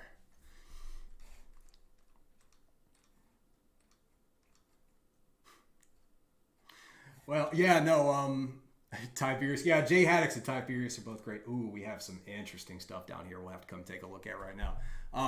I am certainly flattered that you put my name in there with Tiberius and Jay Haddix. Two people that I respect a lot. I'm not quite there yet by any means. But yeah, I appreciate that. By the way, if anybody wants a good read this afternoon, something entertaining, go on to LinkedIn and check out what's been going on with Tiberius. And I don't know who this other dude is. I forget what his name, like the security doctor or something. I've never seen him or anything, but they're having some type of a big back and forth on there. And this guy's like trying to basically belittle Tiberius in his messages. And everybody's just like, bro, do you not know who that is? Like, he's one of the most respected penetration testers in the industry. And it's just an interesting person to pick a fight with. Yeah, the guy, the doctor. Yeah, I just happened to go, because I obviously follow Tiberius. I happened to go through it. It was, I was just like, what is going on here? But yeah, if you want something entertaining, definitely go and do that. All right. So we are getting some stuff coming back here, right? So exact same looking thing as we had here in the menu. What's our tech stack for the store compared to menu? Did we find that?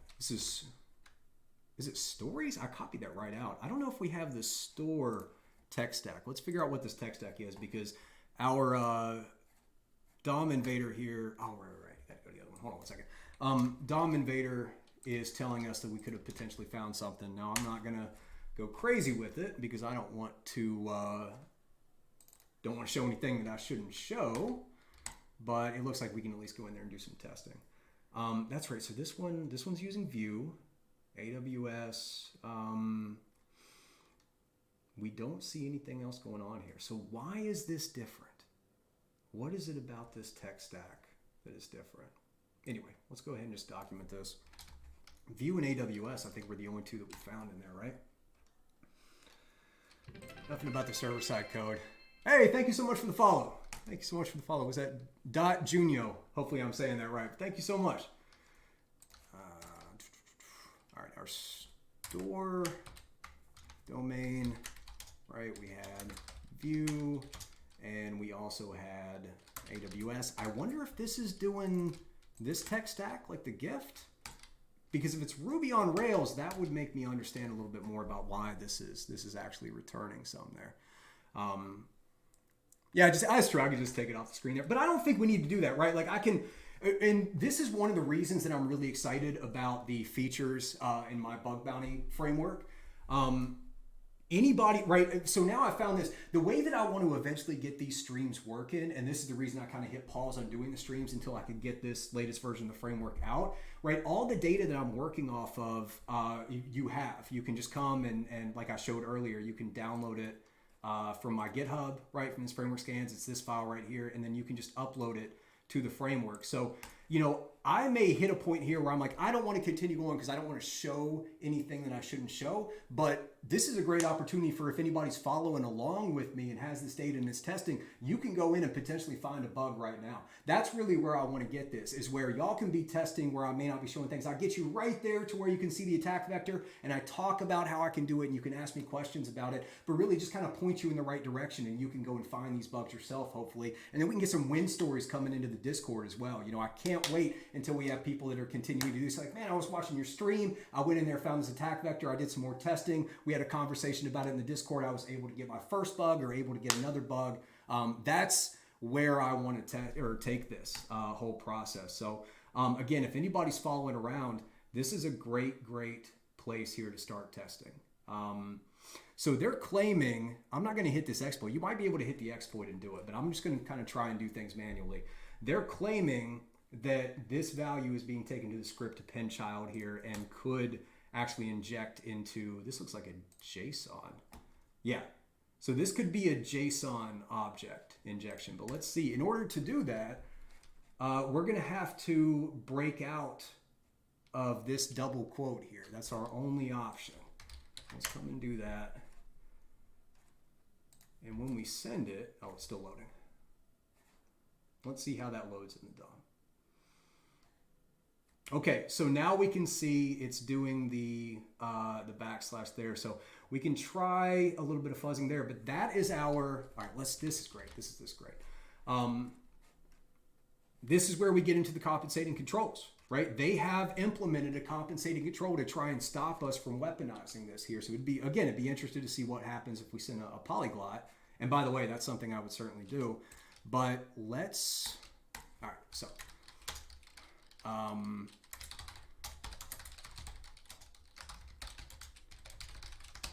do that, and then we're going to dig in here, and when we send a arson double quote, the response is arson with backslash double quote right there. So if we go back up to our compensating controls, one of these four has got to be causing that. Now it's not going to be the web application firewall, I don't think, because the web application firewall, what's up TS guy? Or TSAT guy, good to see you. Good to see you. The web application firewall is going to sit at the front of the application and check to see if we send any potentially malicious input. And if it is, it's probably going to stop us from accessing the application entirely. The fact that we're getting to the point that this is rendering in the DOM tells me it's not going to be the web application firewall. It's not anything on the client side validation. They may have something in here where you can't put it, but it doesn't look like it, right?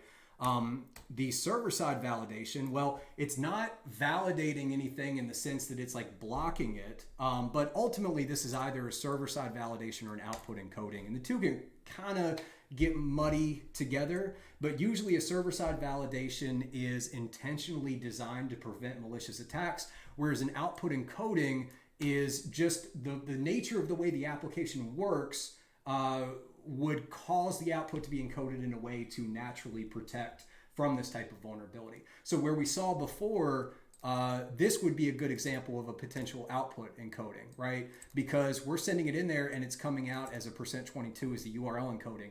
That may not be part of some type of a security control to prevent you from being able to exploit this. That may just be the way the application works. But then, and the reason I have these separated is because it does make a difference to us as an attacker. If it's a server-side validation, that means that they are intentionally trying to prevent us from sending malicious characters, which means we want to try and bypass that. So we're thinking about things that they may have missed. We're going to try to send payloads like null bytes and things that might break that validation.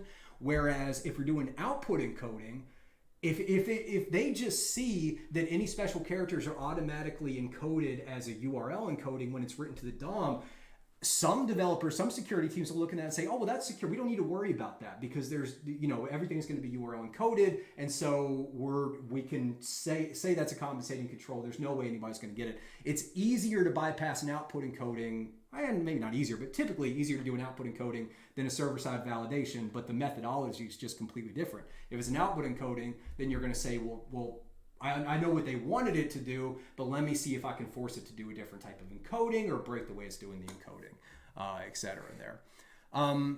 T-Set guy, yeah, absolutely. This is going to YouTube. It'll be up first thing tomorrow. It'll be here on Twitch as well. Gosh, I can't think. It'll be on Twitch as well for as long as I can. Oh, Axio, did you find that's the doctor there? I'm not going to bring him up. I don't know him. I don't know anything about him. I've just kind of seen the back and forth there with him and Tiberius. I'm just shocked that, again, that somebody would go after Tiberius of all people. He's, how many people have learned and passed the OSCP from just the material that he's put out there? It's just wild. But, okay. So this here, I'd never heard about him either. All right, so this here, with these compensating controls, and definitely curious to know what y'all think about in the chat here. But to me, I think this is a server-side validation. I think they are intentionally reading the user-controlled input and trying to find, they're recognizing that we're trying to inject this double quote, and then we want to bypass that. So. There's a few different things that we could do here. Let's just see how it handles a null byte. I would definitely do some fuzzing, but then these kick me out so much.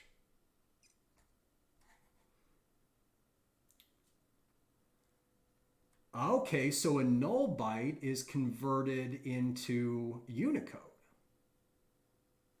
Why would that be? What happens if I do this in the URL encoding? Is all URL encoding?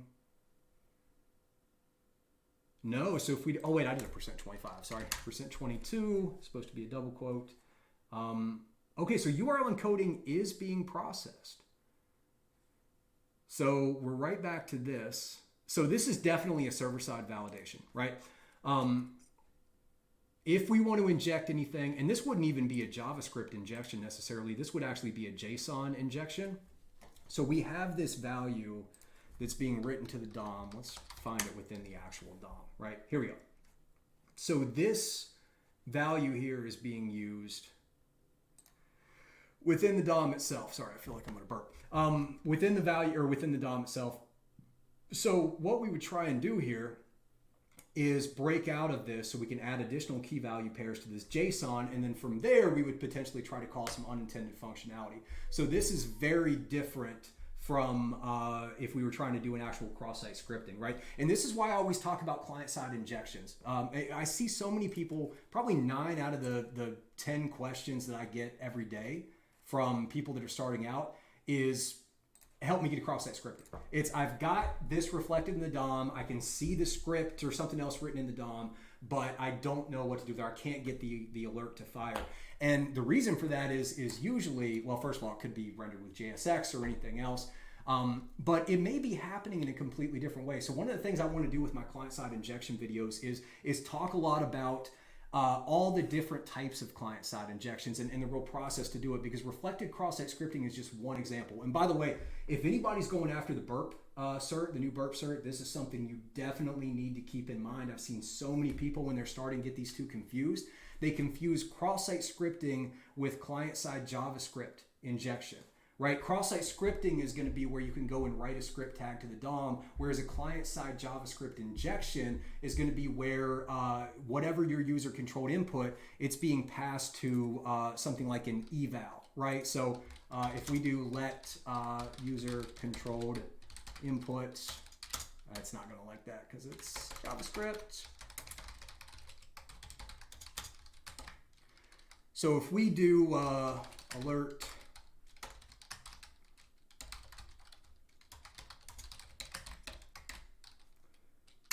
right, so we'll save that there. And then I come in here and do an eval user controlled input right there. Whoops. It was right up there at the top. Click on that. Good. See, we can get an alert, right? So I see so many times that people will come through and run the burp scanner, and they will find, they'll get findings that says, hey, there's definitely a cross-site scripting here. Because what the burp scanner is doing is it's sending polyglots and different, like really complex payloads into there. So all it's seeing is that this alert is firing. And a lot of times it'll say it's a cross-site scripting, but what's actually happening is it's being passed to an eval or a method that's causing that string to be processed as actual JavaScript code. And the reason that's really important is what I see people do is they say, okay, they run the burp scanner, they find something that says it's a cross-site scripting, and then they come over here and they do XSS cheat sheet or, you know, whatever way that they're doing it. They're looking for all these filter evasions and trying to find ways that they can get this cross-site scripting without understanding that the payload that they're sending is not going to do anything in the first place because there's nothing here that's writing to the DOM. And all it's doing is processing JavaScript. So you're actually trying to do something completely different from what's actually manifesting, what's actually causing the alert. And so they fuzz and fuzz and fuzz, and it's like, I can't get anything to write to the DOM. Whereas what you would need to do in this situation is use a JavaScript method, you know, document.innerHTML or whatever, to actually write to the DOM. So you would inject that like document, select body, and then write everything over it. So probably good to go ahead and talk through that. Yeah, something that I see very, very often.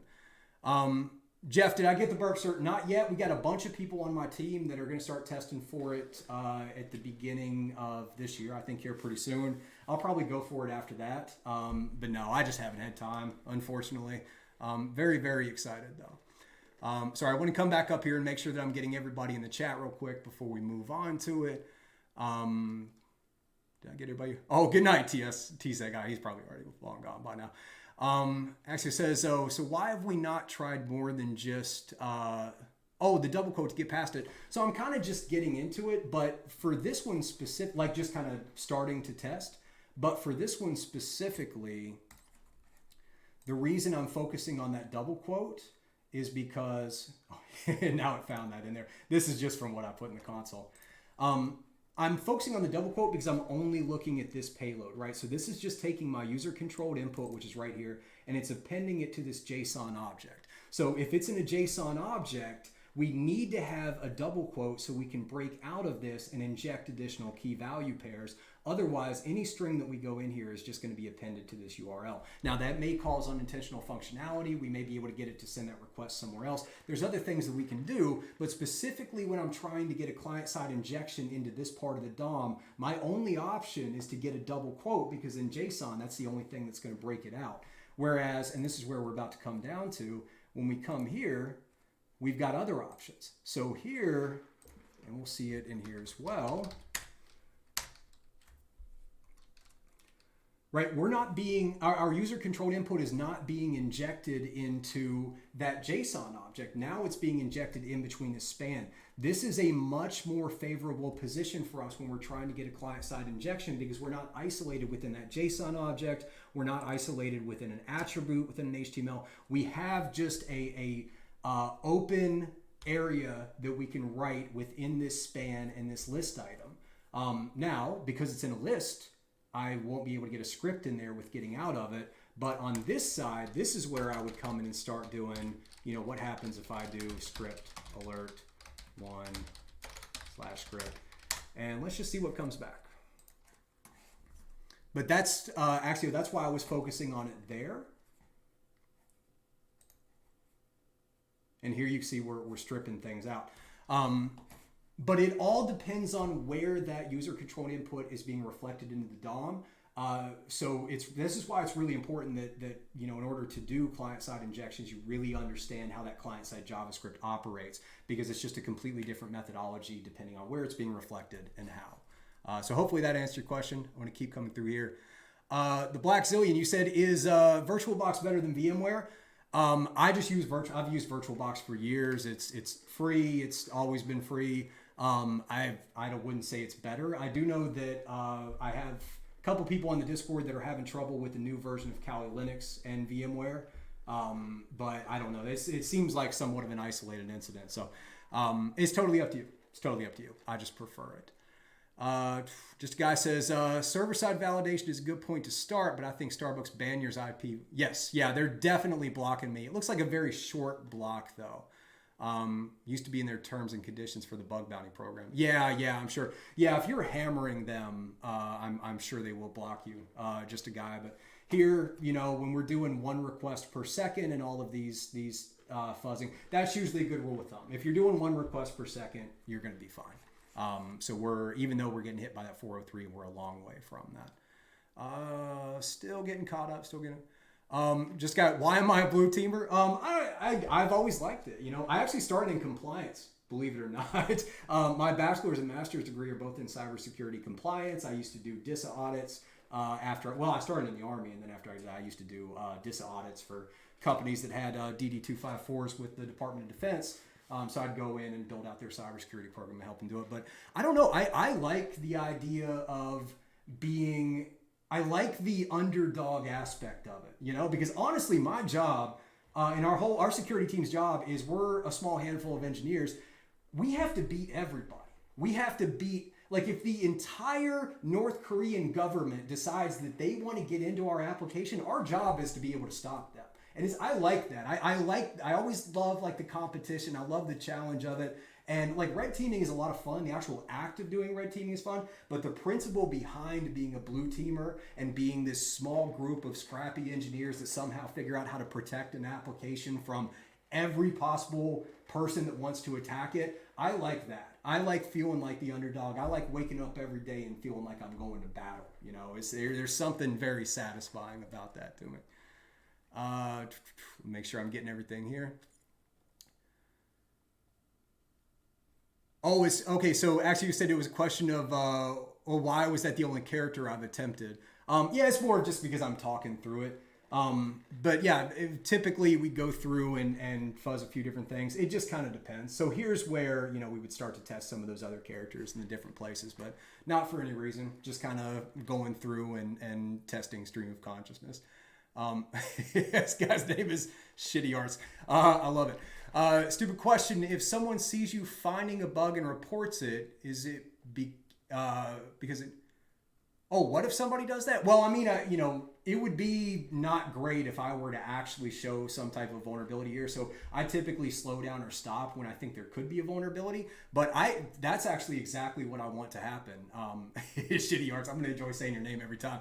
But yeah, that's what I want. I want people to watch my streams, use my framework, take the data that I'm scanning with it, and go and look. I do bug bounty hunting sometimes still. I enjoy doing it. I'll submit a couple of reports, but I get a lot more enjoyment and satisfaction when people that I'm working with or in my community, they go and find bugs. So I want my streams to be a resource for everybody that's watching this, everybody that's watching the recording later, to go out and use this information to continue testing on this page and actually find these vulnerabilities. So these right here, I would say, again, if you're testing with me, go in here and go and click exploit, see if it works. Everything that I'm seeing says that these are actually false positives, but who knows, it might not be. Still kind of going up here. Compliance people are cool people. Sometimes. I don't know if I'm, but yeah, compliance, I'll be honest with you, it was one of the most miserable times in my life working in compliance. And it was, I worked very, very hard to get into cybersecurity, and it was a long time ago when it was much easier, but and then I just absolutely hated the actual work. And so I very aggressively started moving over to engineering, and I've been much, much happier there. There's a lot of people that like it. If you're the type of person that likes to read, that likes to write papers, that likes to cross the T's, dot the I's, likes to have, very neat, organized person, it's great. If you're like me and kind of have that flight of thought and like to kind of be more stream of consciousness and everything, and it just didn't work for me. But I'm very happy now that I've kind of moved over to this side here. And yeah, Rube, of course, happy to give you the information. Hey, thank you so much for the subscribe. It's awesome. Thank you so much. Report writing equals jump up first. Yeah, that's the thing too, by the way. You want to be a penetration tester. If you don't know this already, I hate to be the bearer of bad news. It is going to be, hey, thank you for the follow. It's going to be a lot of writing. About a third of your job is going to be writing. And then also a big part of it too is going to be doing routine testing that is not the most fun type of testing. So yeah, I always want to set that expectation. But look, AI is going to change all that. AI is going to change all that. It really is. Report writing is basically within the next year or so, it's not going to be a thing anymore, right? You're going to go through, and that's kind of what I'm trying to build out in my framework as well.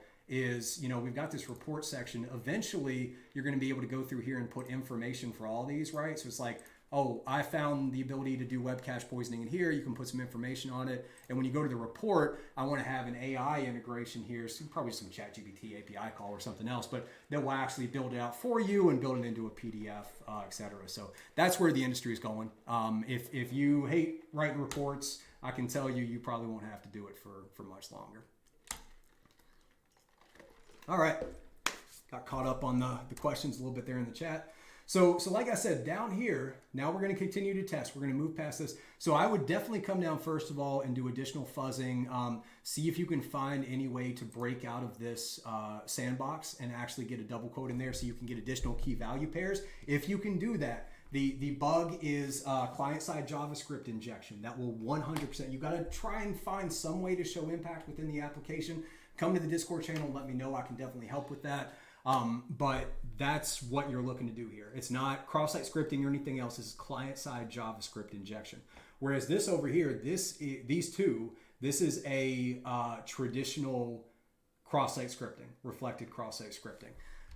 So let's come back over to our notes. And which one was this? This was the stores. This was the keyword right here. So when we do this,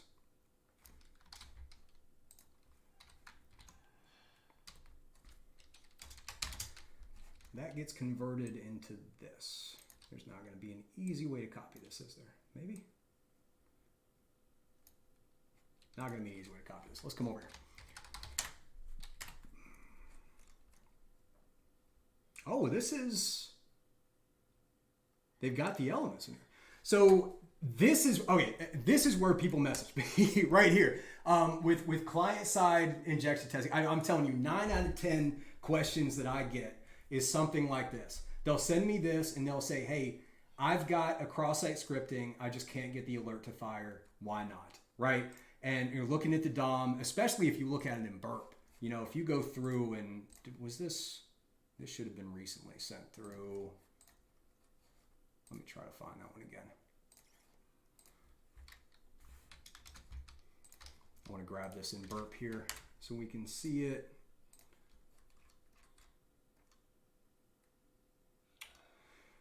I don't know why the burp proxy hasn't been working for me as well as I would like. I don't know if it's not grabbing it.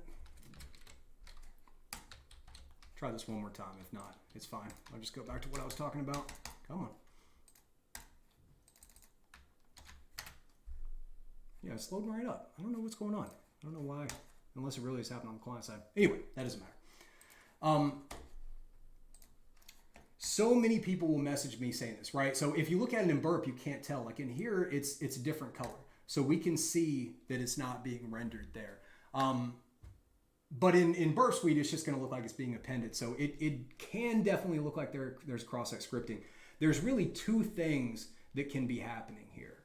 The first is, and let's go back and look at our DOM invader, is what method is being used to write this. Now, jQuery.html does not do what I'm about to describe, but inner HTML. So let's come back over here to my GitHub. I've got a ton of bug bounty notes on here as well. Here we go. Just detailed information about how I'm actually doing this testing. I think it's in Vol methodology, right? Yeah.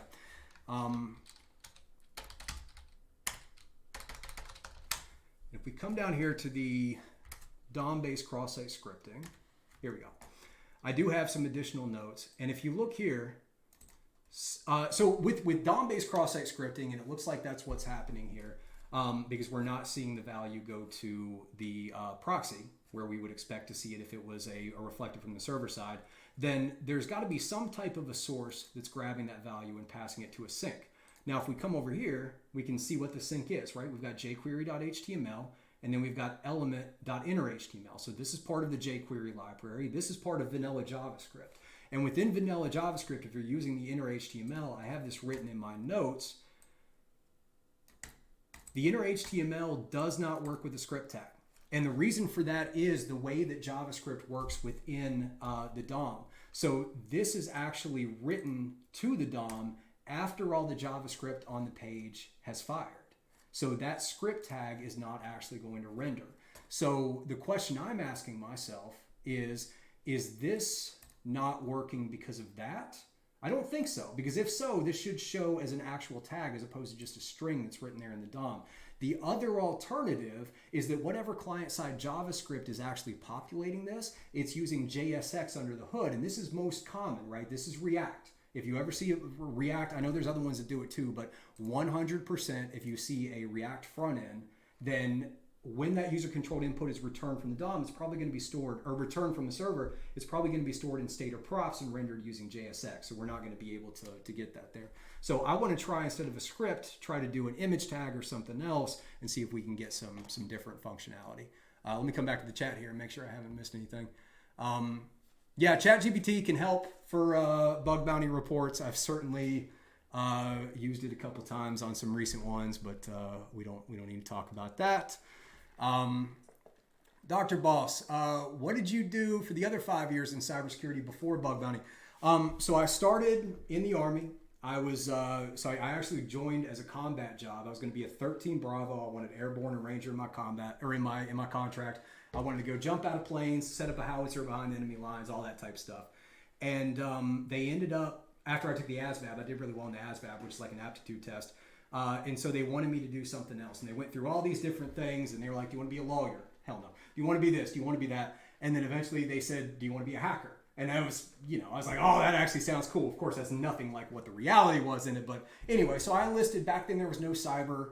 So I enlisted as a 25 Bravo, which is the like general IT specialist. Go to AIT, eventually got Security Plus, and then once I got Security Plus, everywhere that I went in the Army was doing that. So I did the Army, medically retired in 2016, went out and did what I was doing before. So while I was going to school, I went and did independent contracting and got contracts with companies that have the DD-254s with the federal government, built out DISA contracts, was going to be in compliance, moved over there, got my next job at Rapid7, fell in love with the engineering side, really dove into it. And then at Rapid7 was where I started getting to everything else. So mostly DoD, military compliance, but we also did I would build VPN tunnels. A big part of my job was to verify before the communication teams would go out. They'd have to come to me, get everything set up, and I'd do some general testing and everything to make sure it was secure, right? Because they're sending teams to, this is when I was in Korea, so they're sending teams to the DMZ, right? The border there. So we want to make sure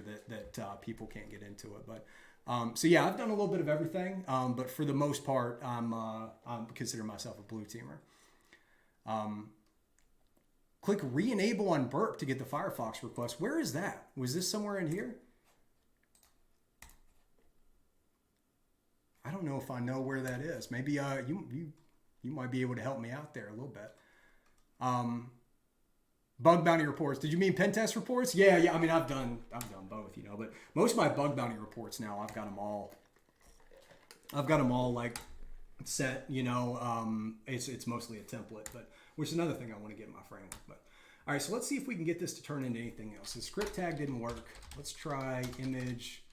I'll just try a plus. I don't know if that's going to work or not. I guess let's just try anything. Let's just see if we can get this here. Hey, thank you so much for the follow. Thank you. I appreciate that. All right, let's see what happens. Oh, wrong one. Dom is still doing some changes there.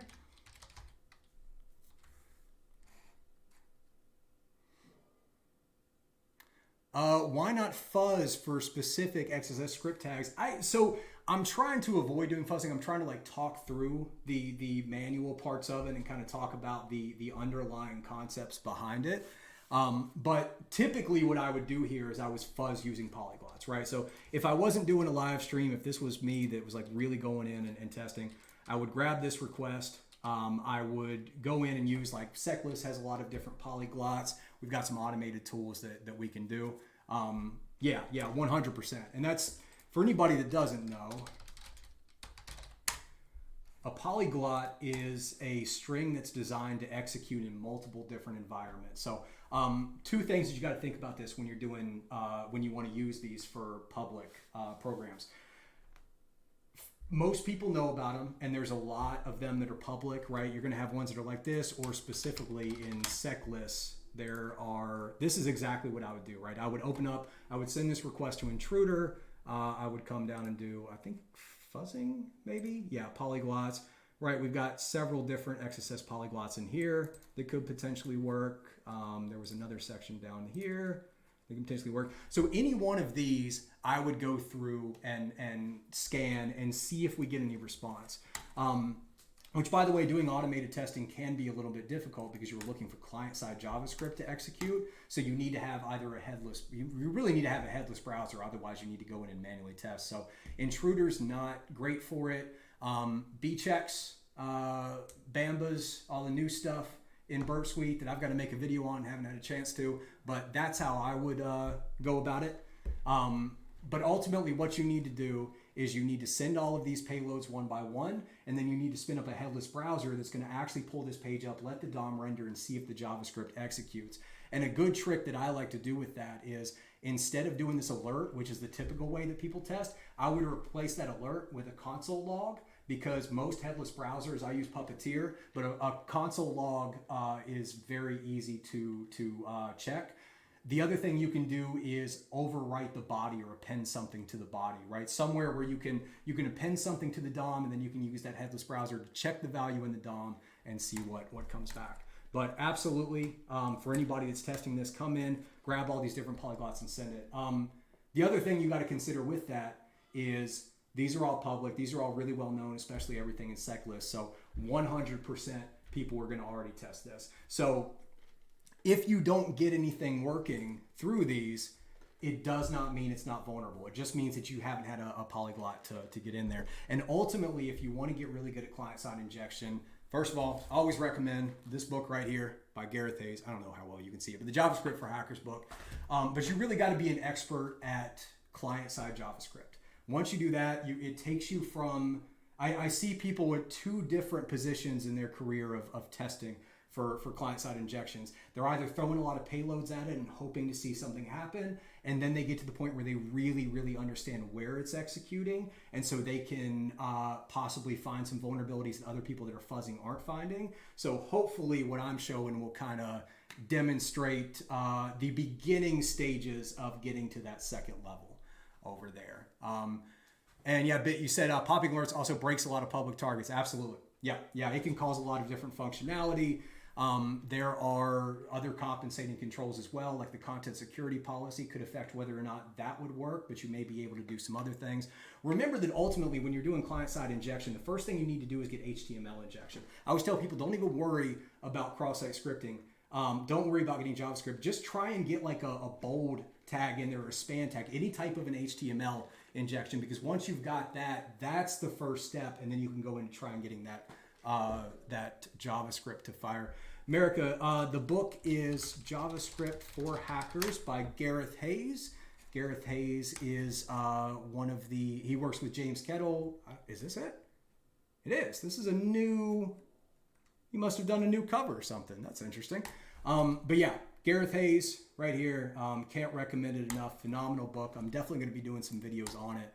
But he just goes into a very deep dive of how JavaScript works and the different type of, the ways that an attacker can weaponize that. A great example that he talks about a little bit here, but if anybody hasn't seen it, JS fuck is a really fun thing, right? So this right here, let's go and copy this. This is an alert. JavaScript is super fun. This actually translates into an alert. Oh, no problem at all. I'm glad it's helpful. Let's come over here to inspect, go to console. There you go. Oh, it didn't. Good grief. Did not copy it? Maybe I only copied it once.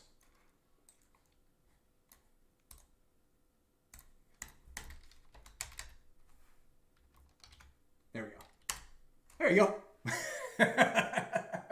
JavaScript is fun. So that's what his book, oh, you can see it a little better if I do it in there. There we go. That's what his book talks about, is things like this. JavaScript is a weird language. It is the loosest language that's out there, in my opinion. And it's because it's designed to run on the client side of a browser. Imagine if we had client-side JavaScript that would operate the same way that like a strict language like Java or C worked. Imagine trying to work across multiple different DOMs, multiple different web applications. JavaScript has to be the most flexible language because it's got to work with everything that's out there. But that has a lot of really fun implications. Right now on the client side, there's a lot of things you can do. On the server side, it gets really, really interesting. And that's why I love JavaScript-based applications. So if they have like a node backend and everything, because they don't break, they bend. And when you bend, you can start to mess with the logic in different ways like this. Yeah. Anyway, let's see what happens if we copy this here. And we can try and drop this one in. Where was it at? I want to do this, and I want to turn off anything else. Turn off prototype pollution. Just run that right there. Let's see how it enjoys that.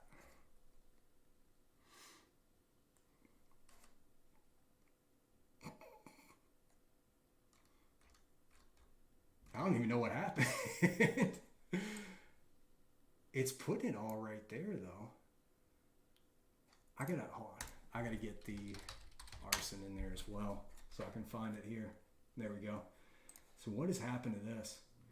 So this is kind of, oh, it puts it in there twice. Whenever, again, this goes back to being a blue teamer, which, by the way, another way, really great way to get better at bug bounty hunting is learn what blue teamers are doing. Go to like a WASP cheat sheet and go and see just in general, like what are people like me doing to try and prevent you? Is this the right one? Yeah, cool. What are we doing to try and prevent you from being able to do? And then you can go through and try and circumvent these, and that can be a very easy way to show impact. But anyway, when we're going in and implementing controls to try and prevent injection attacks, there's 3 different types of things you want to do. You want to sanitize for malicious characters. You want to check the type that's coming in, right? So if the code in the back end is expecting a string, but now all of a sudden it's getting an object, we got a chance for prototype pollution. We've got all different types of things. So as this user-controlled input is going through the back end of the application, we need to make sure that it stays a consistent type and the type that we expect it to do. That is a very, very common control that applications do not check for, and especially if they're JavaScript-based, especially if you can get prototype pollution, it's a very, very good thing to try to attack there. The third thing you need to be testing for is the length of the request that's coming in. And here's a good example. I don't think they're testing for the length. You know, there's no reason for anybody to be doing a search for these characters or anything that's this long, right? So they're not doing a lot of sanitizing here, which again just tells me that there could be more that we can weaponize. What happens in here too? It's stripping all that out there. Let's see if it's still stripping it out here. No, so I don't know why it's not showing up there, but it's showing up in here. Very interesting. But yeah, I would certainly go in and throw some polyglots at this, do a lot of different types of fuzzing. It still looks to me like this is being rendered through JSX. What was the tech stack again? It's been a little while. We're on store, right? Store.starbucks. Does Vue use JSX? Is Vue rendering? It does look like it has JSX support. Remember, JSX is going to be one of the most effective rendering templates. I think that's what's happening here. I don't think, we weren't able to get, I don't think we were able to get any image tags in there, or at least it didn't actually show up. Let's come through and make sure. Come on. That is way too long. Let's do this. Let's do it the other way.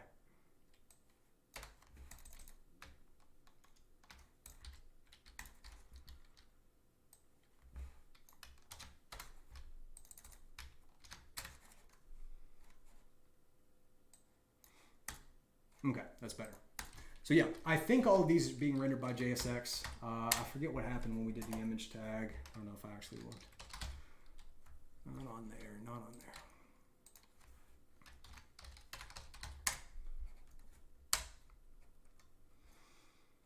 Yeah, this is typically what it looks like when it's rendered by JSX, right? It's rendered there afterwards. If it was a problem with coming in for the inner HTML, then we would see that this image tag would actually send the GET request, or at least it would say this is a broken source. We could possibly do some injection in there, but I'm not seeing it. So, okay, this is a good one to test on. I want to continue and do a couple more, but believe it or not, it's actually been 2 hours and 10 minutes already, so probably gonna call it sometime soon here. Let's see.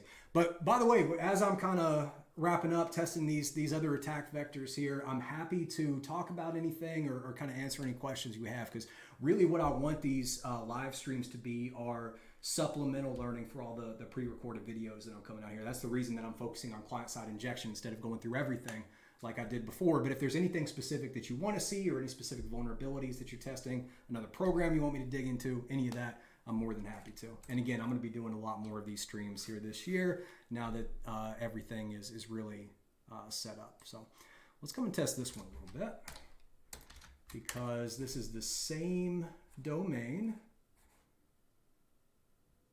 completely different mechanism, and is being processed in a completely different way. So let's come back over here. We have our DOM invader. We do. Wow. It's being written 13 places. So before we had this in a query parameter, right? It was in a get parameter. These are processed differently when they get to the server side. This right here is a path parameter. The main difference is a lot of times you're going to have trouble injecting payloads into here because they're going to naturally be encoded with URL encoding. So we'll try and see that here, but it's much easier to target a client-side injection through a get parameter or a post parameter or anything like that, although get parameter usually has to be included. We typically have to target get parameters because remember, a client-side injection is executing within the victim's browser. It doesn't even have to go to the server. We're not touching the server. We're not touching the application itself. We are targeting a user, and it's going to execute in the browser locally on their machine and cause malicious JavaScript to fire. So if you think about that, with a post request, if it's just a reflected payload or reflected cross-site scripting or JavaScript, whatever the JavaScript is, then if we had to send this post request, you would have to force them to send that post request. Unless that value in the post request is being stored in the database somewhere and then rendered back out, which would be a stored cross-site scripting instead of a reflected cross-site scripting, then you really want to be targeting something within a URL because you've got to deliver that payload to the victim somehow. You're either going to send them a URL in a phishing attack, or you're going to have what's called a watering hole attack, where you're going to set up a malicious website, try to convince them to go to that website, and then there's going to be a redirect or some type of a call in the back end. But it's really got to be in the URL. Client-side injections through a post request typically, or any other type of request in a body, typically lead to what's called a self XSS, which just has no real impact there. You said that's how I do it with every impact when I do a pen test, or do I actually test? So I go through, and my client-side injection video is going to show you exactly how I do this type of testing from beginning to end. That's why it's so long. But I go through, I do all the automated testing, and then I come through and do manual testing. So when the automated testing doesn't work, I assume that there's still something there. And at this point, I would have already gone through the automated testing. And then I come into here and I start manually testing and see, okay, well, what's going on? So that's where I would have come in and seen, oh, we've got the inner HTML. So I need to find out, is this JSX or is this something, or is it because I'm trying to use a script tag and I need to continue testing? But at this stage, this is essentially assuming that I would have already done all my automated testing. But I want to get to this because this is like the manual testing is, I think, what most people have been asking for as well. We got a lot of questions coming in. Zero, there's many topics in web hacking. Yeah, the Port Swigger labs are good. Go as fast as you can. You said you feel like you should go faster. I mean, again, it's I recommend doing all three things every day. I recommend doing some type of lab or learning experience within a controlled environment so you can understand the vulnerability. Look at real vulnerability reports that have been submitted and find out how people are actually getting those bounties for them, and then go and test on real applications. Because within those Portswigger labs, they don't have any of these compensating controls, right? A really one that I was looking at here, I gotta find one that's actually authenticated, but they've got a huge content security policy in here. You know, a content security policy, remember, is one of our compensating controls. It's going to change whether or not we can actually weaponize this. So you really need to go from that lab environment to these real applications so you can understand how those these different compensating controls affect it. And by the way, this one right here, I don't know if there's probably some people already getting very excited to see this. This is why I'm doing my testing on the Japanese version of Starbucks for client-side injection, because they have their content security policy set so it's report only, which means it's not actually going to prevent anything. It's just going to raise an alert that's going to notify them if anybody's able to bypass this. The other thing they have is script source, unsafe eval, unsafe inline for any subdomain going through here. So this is the ideal scenario. If we can find some way to inject malicious JavaScript into the DOM, they have set up their content security policy so that we can weaponize this in any way that we want. So you're going to be able to show a lot of impact. And when you combine that with the fact that we're finding these admin endpoints, which tells us there's a higher role and we can potentially steal an admin session and get access to more customer data, there's a lot of opportunity to show impact and be able to get some decent sized bounties on this one. So I really recommend the Japanese version of Starbucks for client-side testing there. We got a lot of stuff in here. Did I do some source code review? I haven't done it on stream. I certainly can. I mean, I have an OSWE, and that's, that is source code review test. Yeah, I mean, so obviously I do it in the capacity of my job all the time.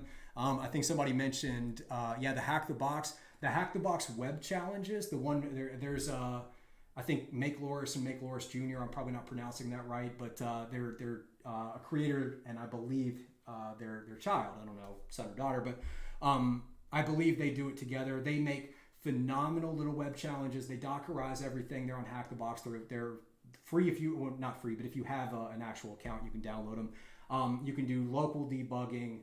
So if you're getting ready for the OSWE or you want to learn source code, definitely try that. I do it a little bit for bug bounty hunting too, but there's just not a lot of things that are available. Vanilla forums, I got a couple what I thought were decent vulnerabilities on Vanilla forums when they first released their program. And then look, no shade on them, but the bounties that they were paying I felt were quite low compared to the amount of effort that was put in and the amount of risk that was there. So I haven't done too much there, but it just depends on what they have. I'm trying to think of another one. NPM packages is a great one, but it's obviously very difficult. But yeah. I'll definitely do a stream with some just like straight source code review.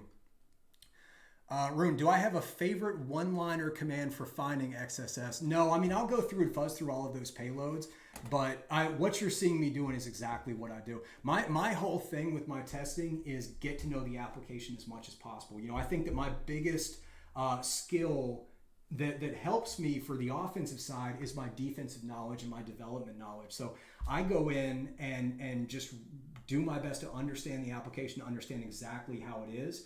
And then I would try and figure out how to circumvent that. With cross-site scripting, it all depends on understanding the compensating controls. You have to understand at what stage is your payload being processed, because you got to finesse it, right? You got to really finesse that payload to where at all the points that they're trying to validate it, you're going to bypass all those and eventually get that payload to render in the DOM. And I think that's a concept that a lot of people don't think about or don't know when they're first getting started, or if you haven't done blue teaming or you haven't developed and maintained a web application, is every blue team, all the developers within an application, they are going to add as many layers of security controls as they can possibly get to prevent this. There should be that web application firewall at the entrance or something checking all the requests that are coming in.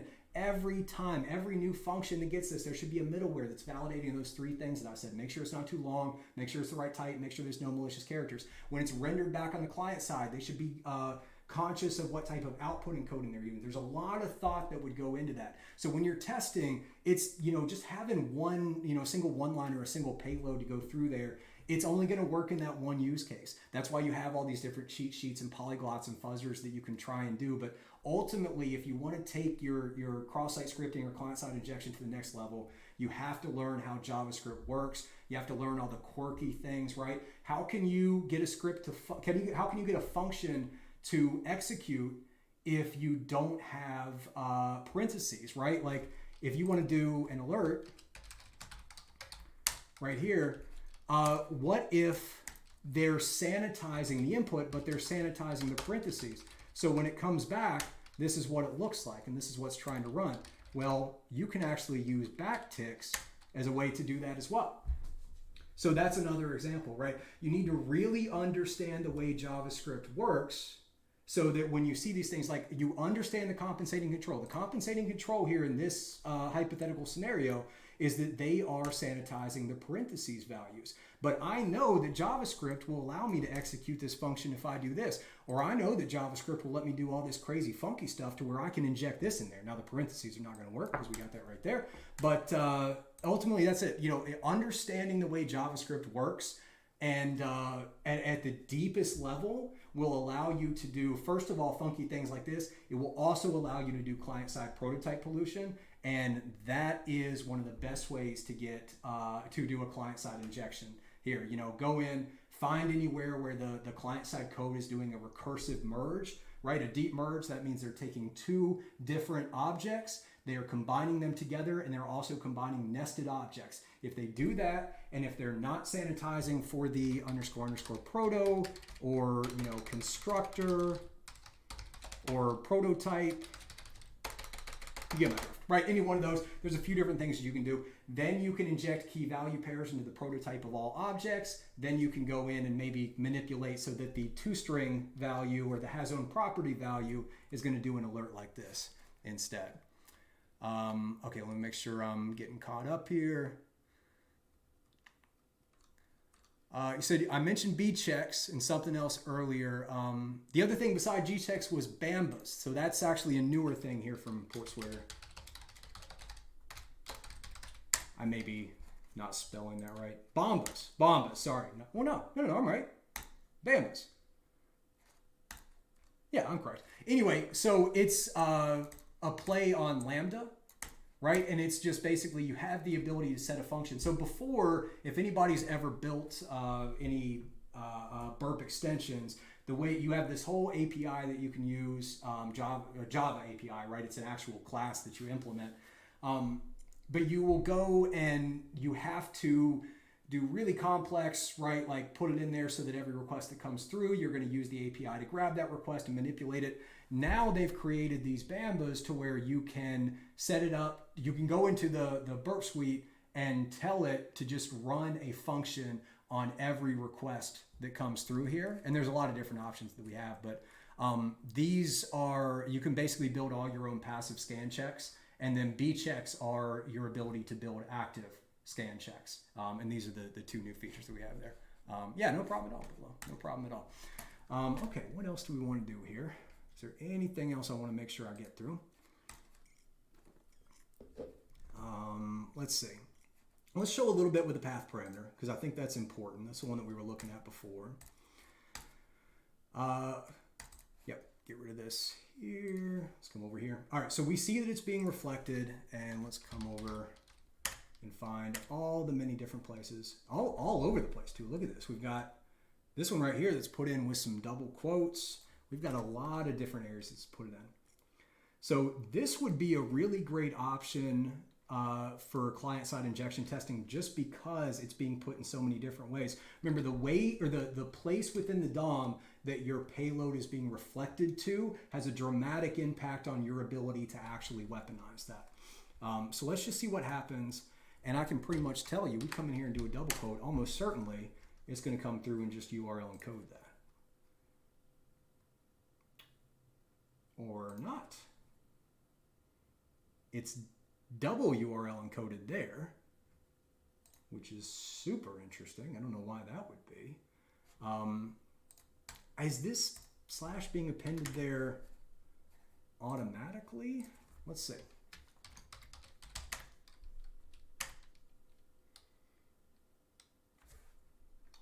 No, so there's no sanitizing happening here.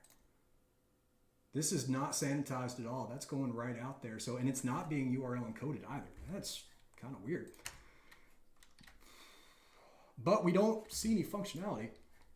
What happens when we go, well, let's keep going down. So it is, we've got our server-side validation escaping it there. There's our double URL encoding, which matches this, right? So there you can see where it is in the actual DOM compared to the DOM invader.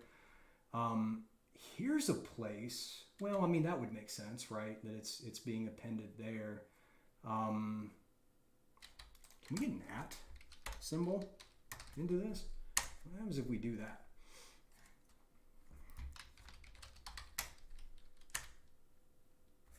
Keep doing that.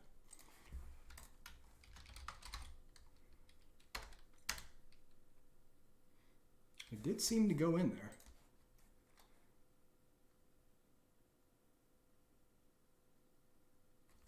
Can we get, I'm trying to see if I can control where this goes. Not that it really makes much of a difference. I'm kind of just curious, but super interesting to see this is not being processed here. I wonder if this is being pulled in from the, no, this has got to be, hey, thank you so much for the follow there, Mufasa.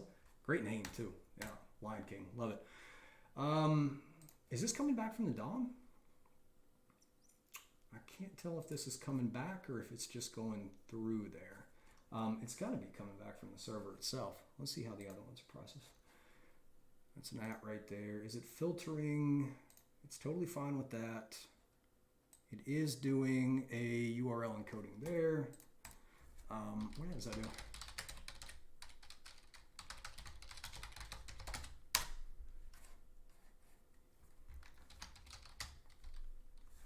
Darn it. It should automatically select this. Oh, it's stripping it off. It's stripping off one of the things. So right here, it's checking to see, it's sanitizing for if we have two backslash. I think it's backslash. I was getting that two mixed up, but it's stripping that out. So that's another example of that compensating control there, right? I was trying to just kind of poison the link. Anywhere that we can inject something into the DOM is what I'm hoping to do. Ooh, these look fun as well.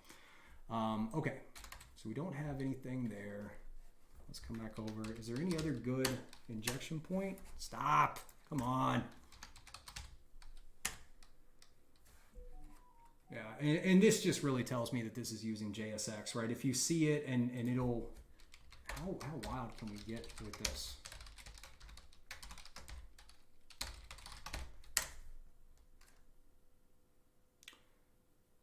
So is this now the WAF preventing the request? What happens if we break it? It is. Okay, so that was a WAF, right? So this one right here, we have a WAF block with this. So now we've got to try and circumvent a completely different compensating control. Now, how did that get there?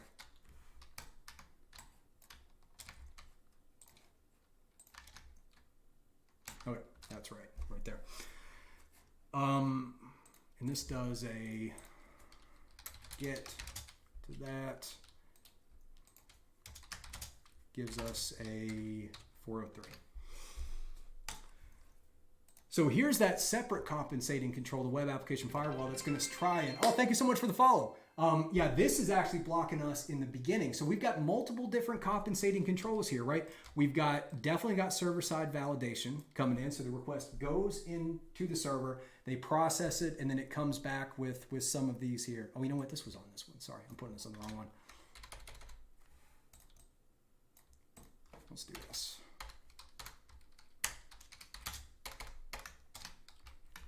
That'll work right there. lost my train of thought now. Yeah, so they've got two different compensating controls. We've got a WAF block on here, and then we've got the sanitizing as well. So when you're doing client-side injection, this is a great example of what you have to do. You have to kind of keep getting dug in there and see what are the different controls. Now, in order for us to be able to weaponize this in some way, we've got to not only circumvent this block on the WAF, but we would also need to find some way to circumvent the validation on the server side there. So typically what I would do for this, and I already know there's no way to bypass this right now, but you can see this is a CloudFront WAF. So I would go WAF bypass GitHub and then just type that there. And there's several different ones. This is the one that I've used a lot. Hey, yeah, appreciate you joining. We're actually just wrapping up, unfortunately, but we're doing client-side injection testing and anything else anybody wants to see on Starbucks Japan, the Japanese version of the Starbucks application here for authenticated routes. So if there's anything you want to see or any questions you have while I'm wrapping up, let me know. Otherwise, the recording will be on Twitch here, and then I'll also have it on YouTube as well.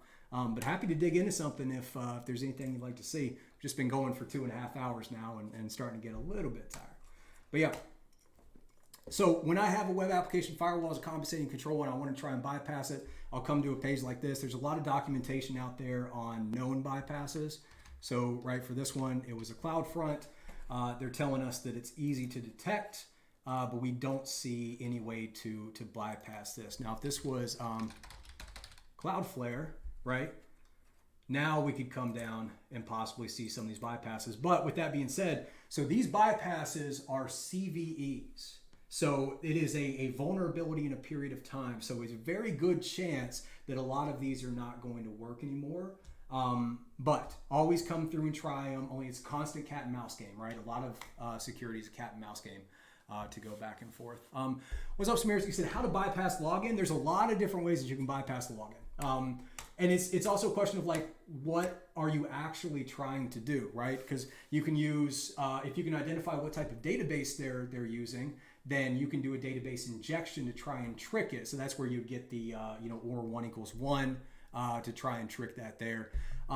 If, on the other hand, you're trying, like you can also attack the logic itself. That's probably one of the best things to do. And I would actually recommend, let's come to another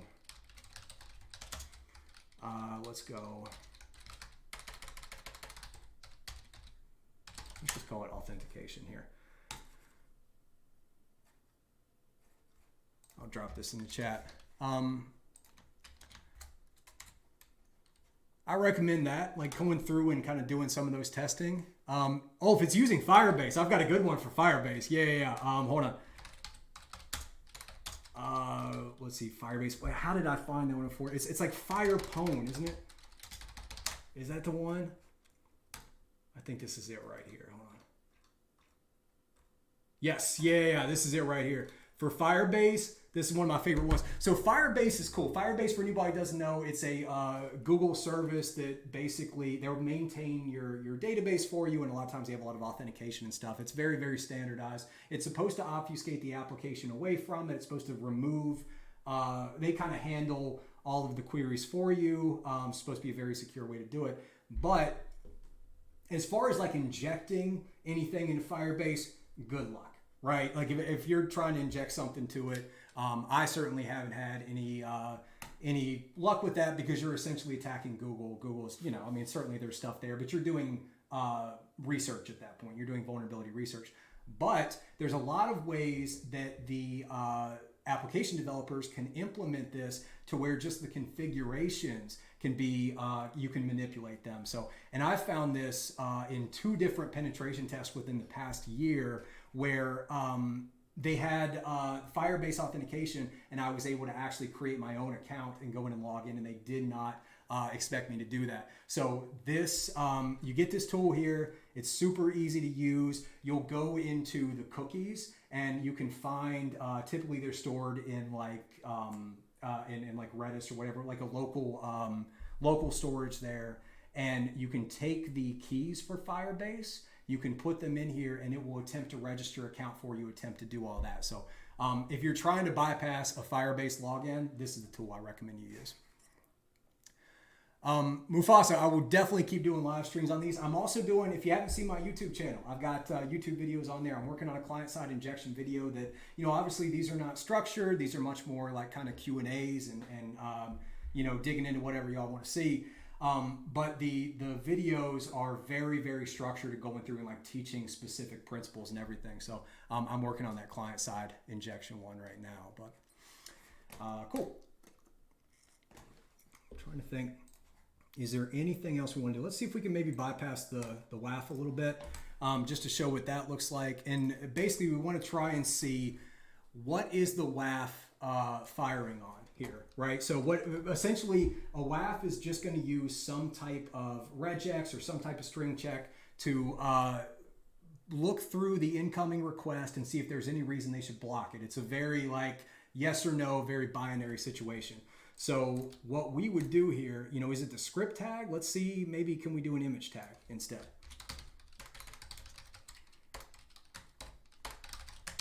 Let's just see what happens here. So it will allow the image tag to load. So it looks like it doesn't like the script possibly, but maybe it doesn't like alert. Let's just try that. No, so it looks like it probably doesn't like the script. So can we do something like this? Can we do SCR plus? Yeah, can we kind of, how is it processing that?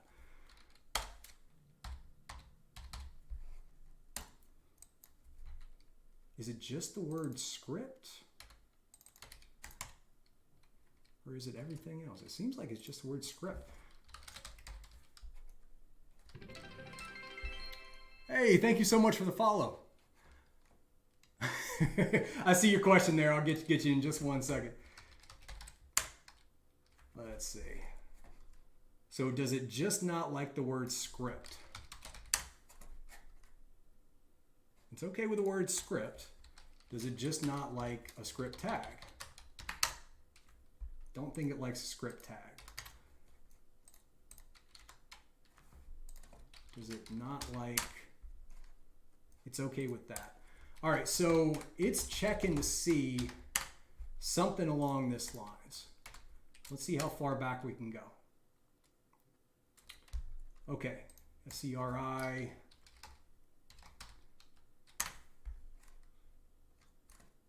That plus it'll allow.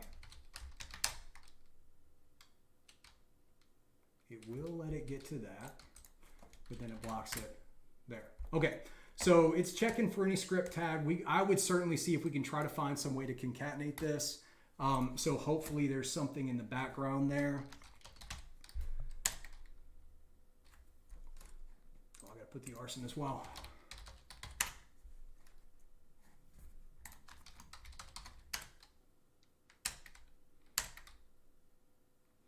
Does a Unicode for that one, where there's a space. That's interesting. But yeah, so ultimately we're just trying to bypass a string validation here, and we got to just kind of see how they are processing it. And then once we can get past that, we've got to look and see all the different places that it's being rendered in the DOM. Does it still have the space there? Maybe it would, maybe %22 matter, oh wait, what, %22, sorry, %20. Right, where are they processing the URL encoding? That one's totally fine there. And it's still coming back. But yeah, ultimately with a web application firewall compensating control, it's usually going to be some type of string check. So we need to figure out what string they're identifying on that's blocking it, and then find a way to bypass it that would still allow us to write our payload to the DOM. So this is where it's going to be. We got to go back and forth. But we got to get through multiple compensating controls, and this is why understanding the compensating controls is so important to us being able to get any type of client-side injection. Samers, you said, how can I bypass the college LAN network and unblock all sites? Just download a VPN, right? Just download a VPN, make it look like you're, so same answer for if you're in, Korea. And when I was stationed in Korea there, they got a bunch of blocks on different things too. And that's the first thing you do. But yeah. Just use a VPN. You should be fine. Exploit the whole router. Yeah. Take advantage of, like what you need to do. You need to hack your entire college network, get complete control over that, use that as a foothold to pivot over into your ISP, your internet service provider that the college has done. And you need to go ahead and get malware put on all of those different things so you can, and then you'll be good. It's super easy. Don't worry about it.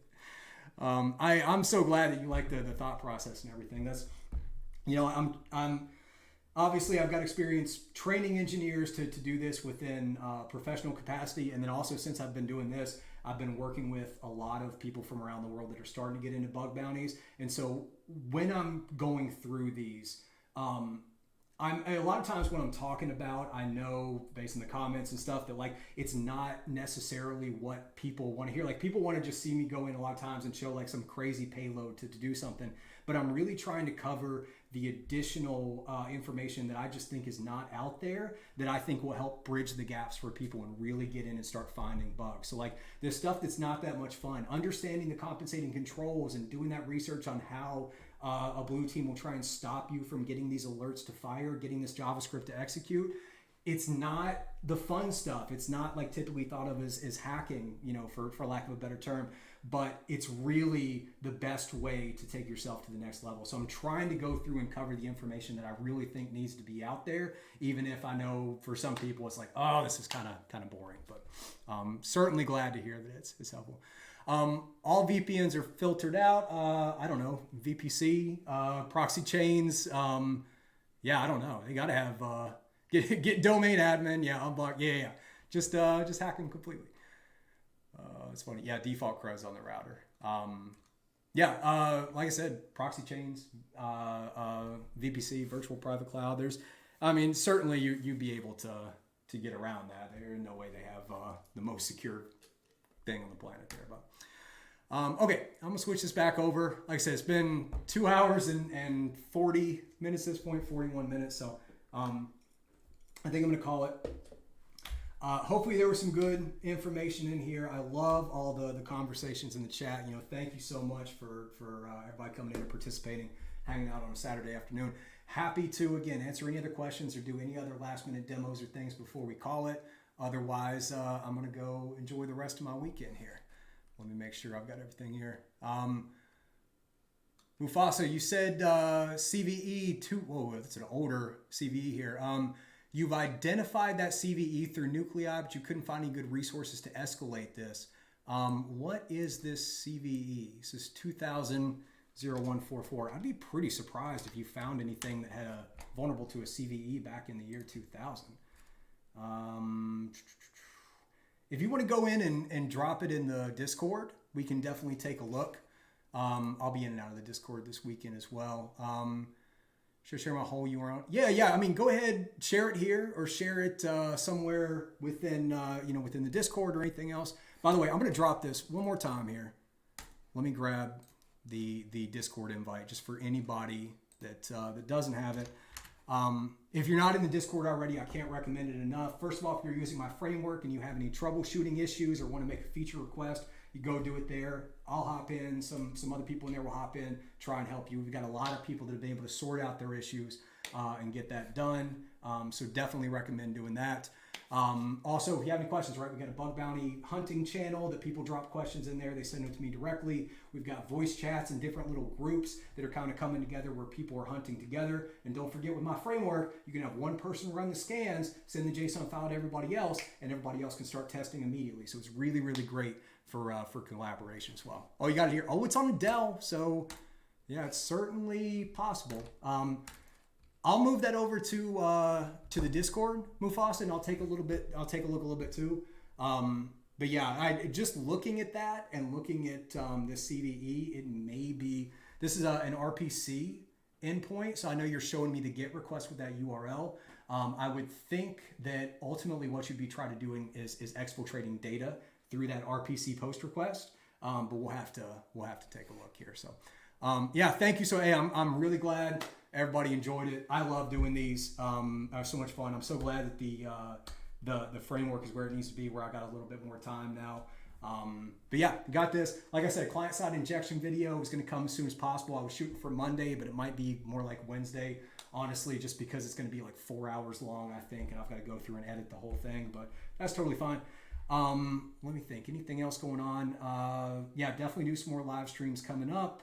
For most of Q1 with the framework, we're going to be focusing on optimizations and fixing any bugs with all the new updates that have come out. So if you do have any issues, let me know. Yeah, otherwise, I think that's it. Any last minute questions? Speak now, or otherwise we'll talk the next time, or we'll talk on the Discord. No? Okay. All right. Thank you so much, everyone. Have a great Saturday, great weekend. I will be on the Discord. Shoot me a message if you need anything. Otherwise, best of luck. I hope you all go out and find some bugs. Cheers.